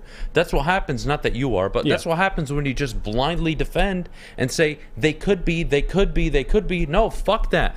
New GM comes in, new head coach, the GM totally revamps the roster, and now you have the fucking expectation in year 3 to win the division, host a playoff game. It's not by accident. It's not because of luck. It's not because the balls fell in the right order. It's because Brad Holmes knows what the fuck he's doing. And they're taking it serious. And Brad Holmes, or excuse me, Dan Campbell, 23, 24 games into his tenure, fucking garbage. Helps when you finish 8-2 down the stretch. And people are at least more optimistic towards your future as a head coach in the NFL. Brad, again, it's hard to compare because I'm not trying to compare Such both. different sports. Very I know, different. But Brad brings talent. Dan's job is to develop talent and win games. Imagine if last year they won another 5-6 games. Are we looking at Brad Holmes? Like, no, because he's bringing in... let's say last year Lions won 5 games. No, I think you're looking at the head coach and say, dude, what the hell are you doing? This is why this decision for Troy is so important because if that's his first head coaching hire. Yes, and if it doesn't work out, I agree. You look at Troy, what the hell are you doing? You missed on the head coach. If people want to bring up the 2020 draft, I'm not going to argue with you. Okay, you'd rather have Halliburton over Killian, that's fair, but we have to look at the totality of his tenure here and the roster complete turnaround he's had to do, but also because people look at wins and losses, that's fair. You want to judge wins and losses. If Troy would have came in and hired his head coach day one, picked who he wanted, and now you're only winning 20 games, okay. But this is the biggest decision besides drafting Cade for Troy, is hitting on this next head coach. So again, I get the frustration. Detroit, especially Detroit basketball, they deserve a winner. They do. The Pistons, they're too good of a franchise to be winning 20 games every year. But it doesn't mean they won't get there. All right, Kool-Aid, get your ass in here. We'll talk to Kool-Aid coming up next. I don't know. Life isn't making much sense these days. We'll take a break, but before we do, I gotta go get a haircut, and I will do it at Lady Jane's Haircuts for Men, open 10 to 8, 7 days a week. Walk in anytime, no appointment necessary. They're amazing stylists, will take care of you like they always take care of me. So get to a Lady Jane's near you. Lady Jane's. It's wicked awesome. The sports marketing agency would not be who we are without great community partners like Higuera Health and Carol Zuniga. It's an awesome opportunity to partner with your organization. Higuera Health is a comprehensive behavioral health organization. We serve children through older adults with mental health, substance use, and developmental disabilities across Western Wayne counties, and really excited to now be in downriver communities as well. Give us a call at 734-458-4601. Get a shot up. This is for the win. All of Detroit's sports teams live on Woodward. All of Detroit's sports coverage lives on Woodward Sports. Driving the best in Detroit sports coverage. Let me tell you about the Randy Wise Automotive and Woodward Sports, because they got an event coming up and you could be there. How would you like to see famous athletes like Jim Harbaugh, Darren McCarty, and Braylon Edwards play golf with average Joes? It's the Randy Wise Celebrity Golf Tour. Make the wise choice and pay attention to Woodward Sports for more information very, very soon. Do you want to know something fun? Sounds like Forrest Gump. Automotive. Box of chocolates. Oh my God! I'm not going to be here on Friday morning because we may be going filming a little something for the celebrity Jim golf Harbaugh, tour. right? I think that's the rumor. Maybe that's a rumor. What do I know? I'll be wearing some What do I know? on Friday. Back-to-back winning Big Ten champion, baby. Taking a couple celebrity shots. I love it. I love it. Look, we got Kool-Aid walking in pretty shortly. How do I say this politely? It's not an excuse. Maybe you can take it as an excuse. I don't know. But it's a reason why Detroit and really the Pistons have been so bad. It's because I think to all the callers' points, and I know it's easy to go back in hindsight, and I'm not doing that, but you have to hit on the unexpected. Mm-hmm. You know,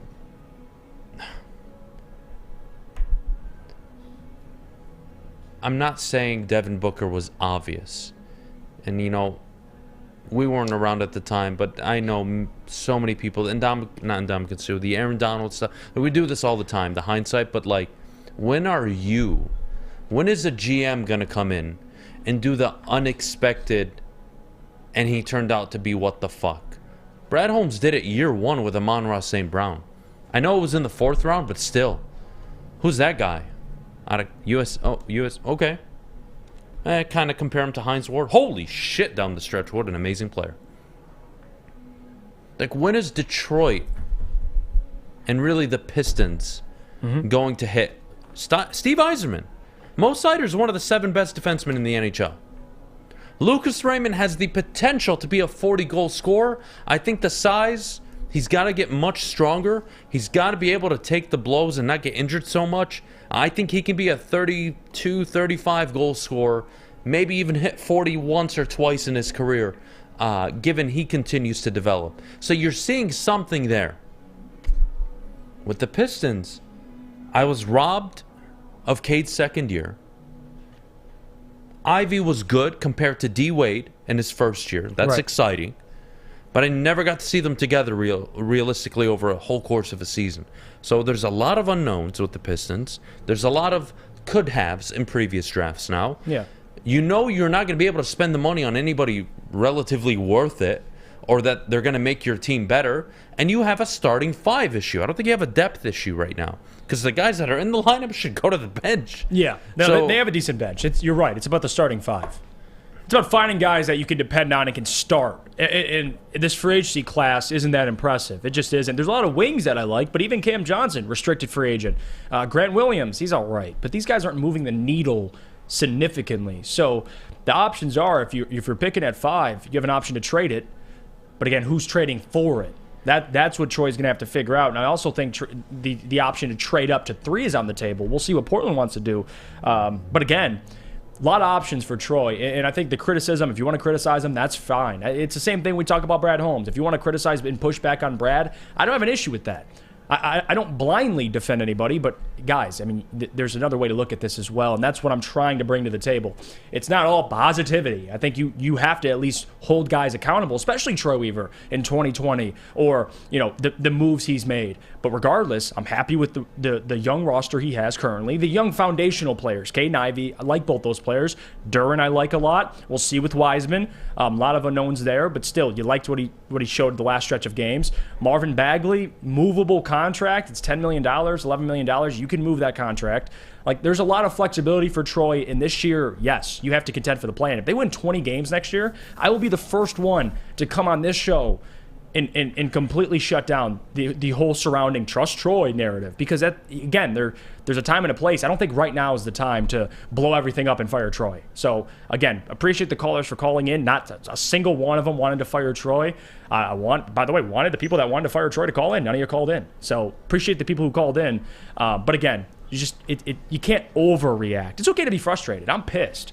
But to say fire everybody and let's go find a new GM, just wait a second. All right, well, look, your favorite player in NBA history played last night. He did. Nuggets beat the Lakers in Game 1, a crazy Game 1. Nuggets were up 21 at one point, and the Lakers got within 3. So we'll get to that game next. We'll preview Boston, Miami, and how the Pistons can ever get to that point, which right now seems very far away.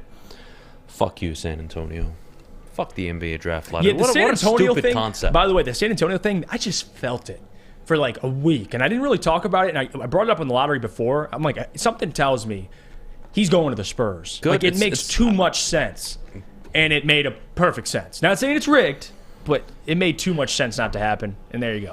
Oh! But to say it's rigged is one thing, because, again, you think the NBA wants the top 3 teams, Spurs, Hornets, Portland.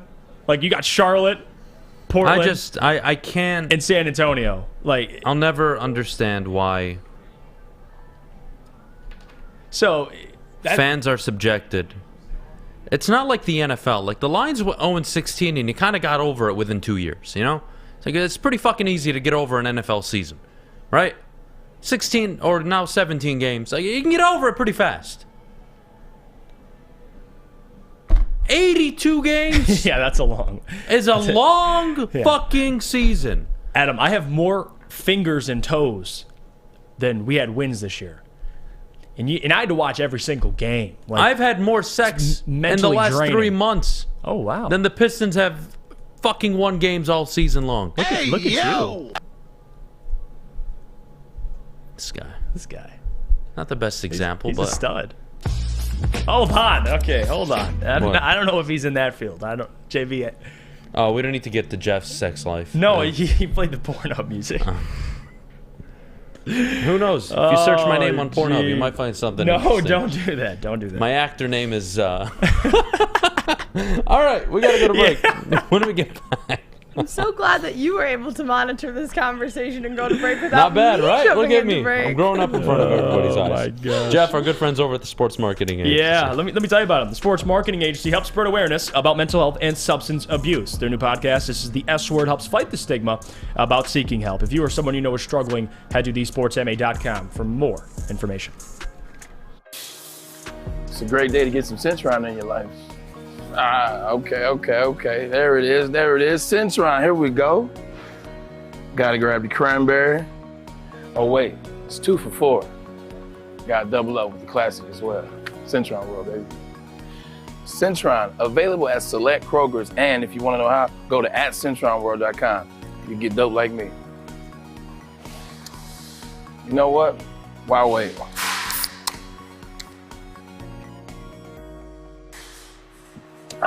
Great taste, guaranteed.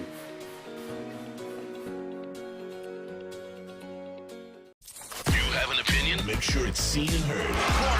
Jumper, tweet us, hop on the YouTube chat, slide in the DMS at Woodward Sports on all social media.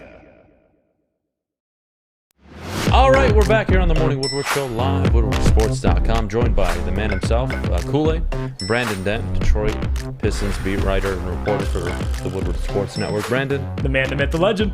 I will serve this up for you and would love to hear your opinions on last night. Fuck the NBA draft lottery. Fuck the fact that I had to sit there and watch Dwayne Casey coach a basketball team for 82 games. Only to fall back 4 spots. And I was telling Jeff this earlier, and there's a lot to unpack here, but I was telling Jeff the Pistons have a starting 5 issue. Their starting 5 isn't good enough. It's not that Hayes can't come off the bench, Livers, hell, even Corey Joseph, the 10th option off the bench. Isaiah Stewart off the bench, Bogdanovich on a contender off the bench. It's not that they can't have none of these motherfuckers outside of Duran, Ivy, and Cade right now are worthy of starting in the lineup. And Troy Weaver hasn't addressed it yet. And I don't know about free agency. I looked at the players. They're all fucking garbage. So it's not happening in free agency, dude. Last night you had a chance to be in an Eastern Conference final had you landed a top 2 pick within 4 years, in my opinion. You fell to 5, and there are good players. There are good players. It's not the end of the world, but it fucking is. Because it still feels now 4 years away from just getting to the playoffs and maybe winning 2 games in a 7-game series in the first round. That's how fucking far away this team feels like.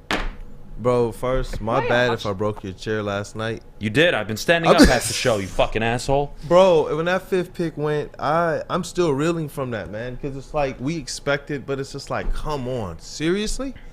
How much? Like, I'm pissed for the draft. I think these results are exactly though why you have a GM like Troy Weaver. We all sit around and we expect these things to happen in Detroit sports often. We sat here. Jeff called it. Jalen called it. We called it right on the show. But we continued to state, just like last year when we were at 5, you know what? Troy Weaver is a guy that you want in a situation like this, and we got a Jaden Ivey. We were on with I was on with Rod Beard of Detroit News this morning, getting the Woodward Pistons podcast, kind of cut up. What did Rod think? Yeah, that's right. Exactly where I was about to go. We talked about who the pressure is on more, the players, Troy Weaver, or the coach. We zeroed in on that core 4. It's similar to what you were talking about. They have to take a huge step forward. Troy Weaver has to make sure that he does something in free agency. But this draft, yes, would Victor have pushed this thing to the moon? Yes. This season, this offseason was always about this new core 4 of Cade Cunningham, Jaden Ivey, Jalen Duren, and for right now, Isaiah Stewart, proving that they are top picks, proving that they are all-star level players. We're talking about year 3 Cade Cunningham, and I do believe in him. I believe that he is that deal. We're talking about Jaden Ivey, who Rod Beard said, you know what, I want to see him take a step forward. All of our other shooting guards, he answered the question of if he can shoot, if he can play make. But can he be at the level of our previous 2 guards of Joe Dumars and Richard Hamilton? We always think of Richard Hamilton as a mid-range shooter, right? But his three-point shooting in 06, 07, 08 was in the 40 percentile and higher. Right. So it's like these are the players that the pressure is on. It always was on. Don't let these draft lottery results kind of fool that. And I do believe that Troy Weaver is the GM to make something happen, to make sure the rest of these guys are augmented. Because you're right, the starters right now are not strong enough. We started this year, and I stated I don't know if the starting front court is on this roster at the current time. I'm not trying to slander Troy here, okay? I agree with you for the most part. But you know what? I was chastised. Yeah. For saying Killian Hayes isn't good enough, and you should try to package him for Sabonis with one of your picks that you have. Like, Troy, to his credit, has drafted good. He's done well. But you look at that first draft, man, it's biting them in the ass. They make any other decision outside of Killian Hayes and Sadiq Bey, and it goes in the way of a Halliburton or a Maxey, and you have 4 starters, like NBA real players, not fake players that are starting on a bad team, like legit players. And Troy's missing 2 of them. I know we like Bogdanovich. He can score. He's a fucking ball stopper, man. He doesn't move the ball. He doesn't create space. The guy just shoots. And he can score. Doesn't play a lick of defense. Isaiah Stewart, good bench option. James Wiseman, good bench option. Killian Hayes, sit your fucking ass on the bench. Just like Isaiah Livers and fucking Corey Joseph. It's all bench players on this team. Yeah. They don't have a starting 5. They need an infusion of talent. And that's why, me personally, I'm hoping that Troy Weaver finds a way to take a couple shots in this draft. When you look at the free agents. Can we trade, though? Is Jaylen Brown realistic?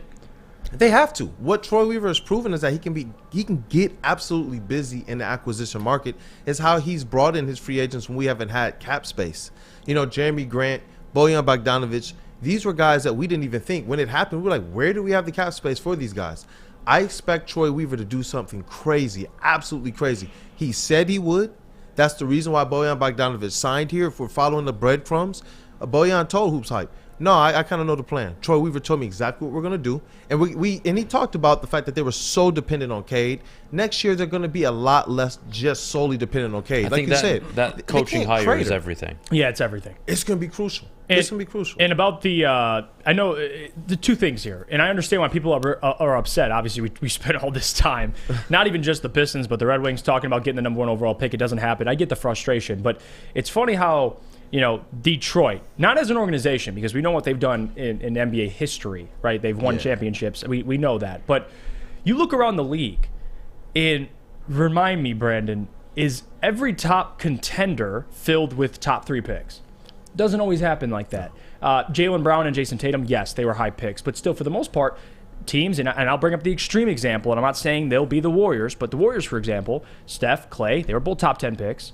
Like, I think everybody gets, because again, Victor was the prize. Yeah. So when you don't get Victor or Brandon Miller or Scoot, I get it's time to panic. But just kind of speak on that a little bit, that regardless of where you pick, it's Troy's job. And again, they bring up 2020, which is fair. Killian over Tyrese Halliburton, it's fair. But you got to hit more than you miss. So regardless of where you pick, it's Troy's job to find the best player available. And I don't think just because you're not picking top 3, you can't find that player. Yeah, it's his job. And more so than anything, I think building the program, setting out to build a program rather than just build a team like I hate that, though. I'm sorry. do. I can't hear that. I'm telling you, it works, and the reason why it works is because you can bring in players and actually coach them up. We're wondering, why can't any of our previous GMs or coaches bring in a guy like a Stanley Johnson and actually coach them up? He had all the measurables. He's a all of the garbage talent. player. We've had people like Andre Drummond. These are not garbage players. We brought in Brandon Knight. He was not a garbage player. They just didn't know what to do with him. Brandon Knight was never going to be anything more than the 6th or 7th option in the NBA. These guys should have been better than what they were. They went through a lot of drafts, and they couldn't coach anybody up in the top 10. They can't coach him now. And Chris Middleton was here, and they didn't even see the vision. Chris That's what I'm Middleton, stating. I'll give you. But you know what? No, You they go didn't even see find the me vision. pick 8, between pick 8 and 30, 34, where they came in day 1, year 2. And we're it takes time. And time is something that's really starting to bother me, because it's been 4 years of 20, 23, 26 wins, and then 17. And you're going to ask me for another 26, and then maybe 30 in year 2, and then maybe play-in / 7-6 seed? That's not my expectation. I know it's not yours. It's Yeah. not mine either, but this is the reality. The reality is they're missing 2 starters in the NBA.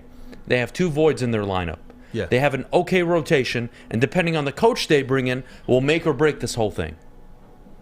In my opinion, the individual player has more control than a coach. When I draft Jaden Ivey, that motherfucker himself should turn into the... Yeah, you want the coach to groom you and help guide you along the way, but like when we talk about the superstars in the NBA, it's their work ethic, what they do off the court, that separates them from all these other mid-range guys that are just Brandon those Knight, guys meh. are proving it, though. But what I'm saying is we were talking about the guys down in the draft. Cade, Ivy, Duran, those guys are proving what they're going to be. Now, our coaching staff will help them. But when you're talking about falling to 5, when you're talking about trading back and getting players deeper in the draft, having a program that has proven all-world USA coach, like Team USA coaches on it, like Coach Beydoun, like Coach Casey, like premium scouts within the organization, more so today, they are able to coach some of these other guys up. They are able to have them ready. It's what San Antonio did for years. But I haven't seen it. But because it's together now. If you look at what they were doing, they tried to do this in the beginning, but Coach Casey's staffs keep getting poached. The Detroit Pistons organization, every time they put something together, literally other teams come in. Look, what did the Suns do? They took one of their chief That's their executives. fucking problem, man. It is. They got to figure something out, because you can't keep hemorrhaging all your talent. If you're saying you're building a program, you got to make sure you have all this together. But I do believe in the foundation that they have set now. When you're talking about the turnover, it's like Michigan with Harbaugh. For the first 4 years, people continue to say he has to have his foundation. I believe that today, in terms of the players they have, the people that they have at the top of the organization, the scouts they have, the basketball minds they have in that organization, it is much more rich today and much more to today's believe in day one today. of the rebuild, then. No. I'm putting a lot on that core 4 to go out there and take a step with forward. all due respect, if Isaiah Stewart's part of your core 4, I might as well go to the fucking Ambassador Bridge, tie cinder blocks to my fucking legs, and jump off. So you'd say core 3? Even the core 3. I think you have your 2, like that are legit, Cade and Ivy. I think Duran can be 12 and 10 a night. No, he'll be much better than that. I think he's going to take offensively. I think he's the one we're going to see take the offensive biggest version leap of Robert forward. Williams. I'll be very happy.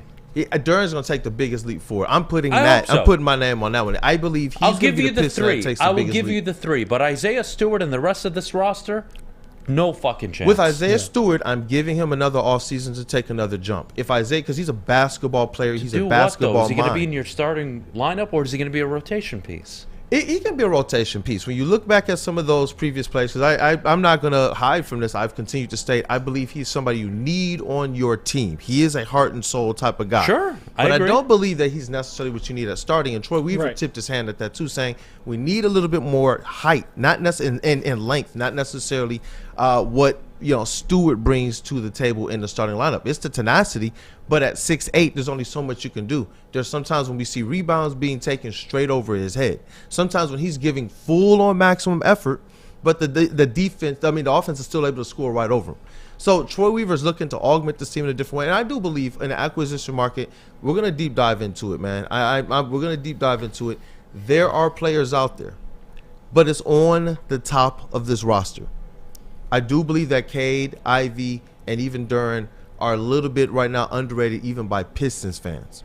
I believe that those guys are tremendously better players. I think Ivy getting D-Wade comps, amazing year one. And I think a lot of people would agree with that. I think Jalen Duren, calling him mini Dwight Howard, I think it makes a lot of people very happy. Yep. Cade Cunningham being robbed of his second year, very fucking frustrating. And I think that more than anything has really caused this, where the hell are we? Because had Cade played year two, let's say he put up 26 and 7. You're going into the future saying, I know I have an all-star in Cade Cunningham. I know.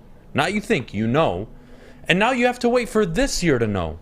And that's another year on top of the 20 win, 23 win, whatever the hell the seasons were. All of the characteristics that you just stated about those three players, when you put them together, if you shake them up and out, but you haven't seen them all play together yet. That's also a problem. But that's what's so crucial about how they developed. They were all high IQ basketball players. They all know how to play the game the right way. The drop passes that Duren makes from the paint, from the high post, exceptional. The point high guard IQ. skills that IV has put on display. What Cade Cunningham is as not just a connector, but we missed his defense this year. Go back and look at his defense. He was able to guard the 1 through the 5 for the Detroit Pistons last year. He was guarding against the Cleveland Cavaliers where he sauced him himself. He was guarding the point guard, guarding the wing, and he was blocking Evan Mobley. Weak side and straight up. Stripping him, going down, dunking, and doing all of that. We missed a whole lot, and I think that we're underrating that. If we're this mad about this pick, then we don't really care about the players that came before. It's not being mad about the pick. I think people are upset because had you gotten a top 2 pick, I could have sold you on the second round or the Eastern Conference final within a 4-year window of that rookie contract. Because you could have started putting pieces together. You need a starting 5, and they don't have it. And Jeff, I'm not sure if you want to ask this or I can, but regarding what Troy can do now, I asked Jeff this earlier, and it's a tough question. But what does Troy do? I'm not talking about the draft pick. Fuck that shit. Not doing it. But you have money. You can absorb some big contracts. What's the move for Troy? Because I do feel he was dealt a really bad hand last night. What can he do to compensate for not having that top pick? I think it's going to have to be multiple things. He's going to have to trade back or trade up to get multiple shots in this first round. I believe that there are talented guys throughout. Shout out to Steve of Resball Pod, who's been doing a lot of great draft coverage and prospect coverage for us over at Woodward Pistons. There are some guys to like here. You know, if you want to fill out the rotation and you kind of know what you want in the acquisition or the free agent market, there are guys to have here. Now, in the acquisition market, this is where I say Troy Weaver never tips his hand. We will never know until this thing goes down. When the Pistons went and traded Jeremy Grant for that Milwaukee Bucks future 2025 first-round pick, which we know is not going to really convey to nothing, who knew that that pick was also going to then turn into 6 more players the night of the draft? We didn't know that. So it's like, you know, you're going to see teams that are looking to take serious leaps forward in the coming season. Contenders, middling teams that are looking to kind of change out their players like we've seen every year. Who thought that Jeremy Grant was going to leave Denver and come to Detroit? Who thought Bojan Bogdanovic was going to come to Detroit? The track record is there. He has to now make sure that if he signs someone like that this year, that it's one that absolutely meets a need, because you're right. Bojan Bogdanovic didn't meet a need. We talked about this as soon as we saw it. But in terms of what Troy can do, he's shown. He's gone out in his first draft. He got 3 first-round picks. He went out last year, got 2 lottery picks. And he missed on all 3, though. I don't think he missed on all 3. When you're talking that low in the draft, and you still have Wiseman out of the Sadiq Bey trade. 17, what was it, 7? 16 and 19. Thank you. Yep. Yeah, you have Wiseman. You have that's from the trade. But they're all role players. That's the problem. I didn't get anybody bona fide starting 3 or 4 in my lineup, and that's what they're missing. That's just the problem. It's not that Troy didn't make nice moves or compensated nicely or pivoted off of Sadiq Bey. He didn't pivot nicely by getting Duren and the way he made the. It's not about that. It's about your starting 5 is garbage. It's one of the worst starting 5s in the Eastern Conference, hell, in the NBA. And you just got dealt. No. Look, without Cade, we can say that. But with Cade, this team was actually doing as much things. as you and I agree, and Jeff agrees, that we all love Cade, and we think he's a 22-7-7 guy a night. I take his post All-Star break run hasn't been healthy. Rookie season Hasn't been healthy. If health aside, you're right. But it's all ifs, and that's the problem, Brandon. It's not that we're on the same page, dude. I agree. I think Cade's going to be a real fucking problem in the NBA. I think Ivy, if he can be 70% of Dwayne Wade, watch out for that backcourt over the next 5 years. Yeah. But it's just a what if. It's nothing more than that. I'm not going to be surprised if Troy walks away here with multiple first-round picks here. But you're right.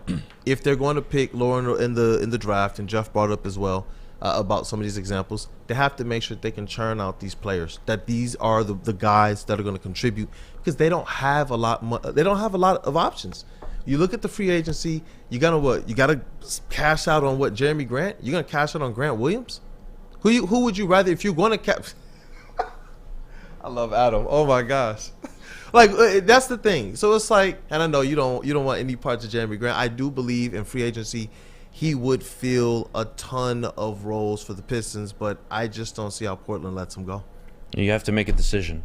What are you going to bank on? Some scrub in the final years of his, NBA career, who can give you something maybe now, or do you go all in on Cade, Ivy? We need you to be the guys, and if you're not, we're fucked.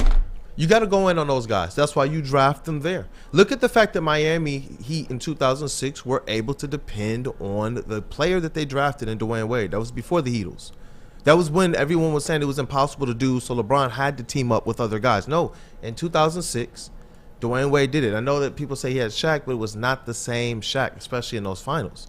So it's like when you draft these guys, you're drafting them to be those guys. We're looking at stars today with those guys. That stars want to come. Stars are attracted to. Stars were not lining up to go to Phoenix necessarily before Devin Booker was there.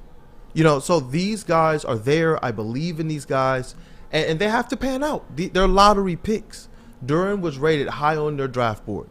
If we let Troy tell it, he had to have been number 1 or number 2 on his draft board. They have high hopes for him. So if you're going to draft these players, why draft them to say, you know what, we need everything else in the league?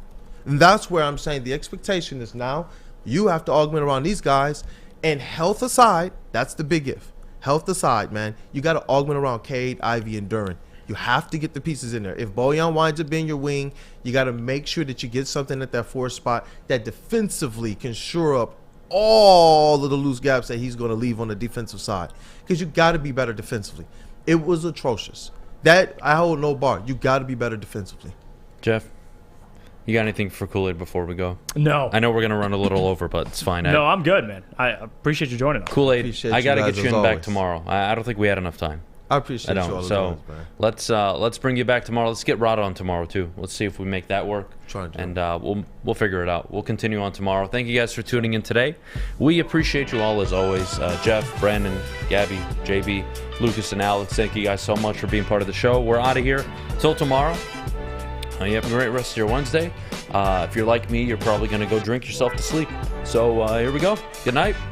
Go fuck yourselves. Thanks NBA. Fuck you.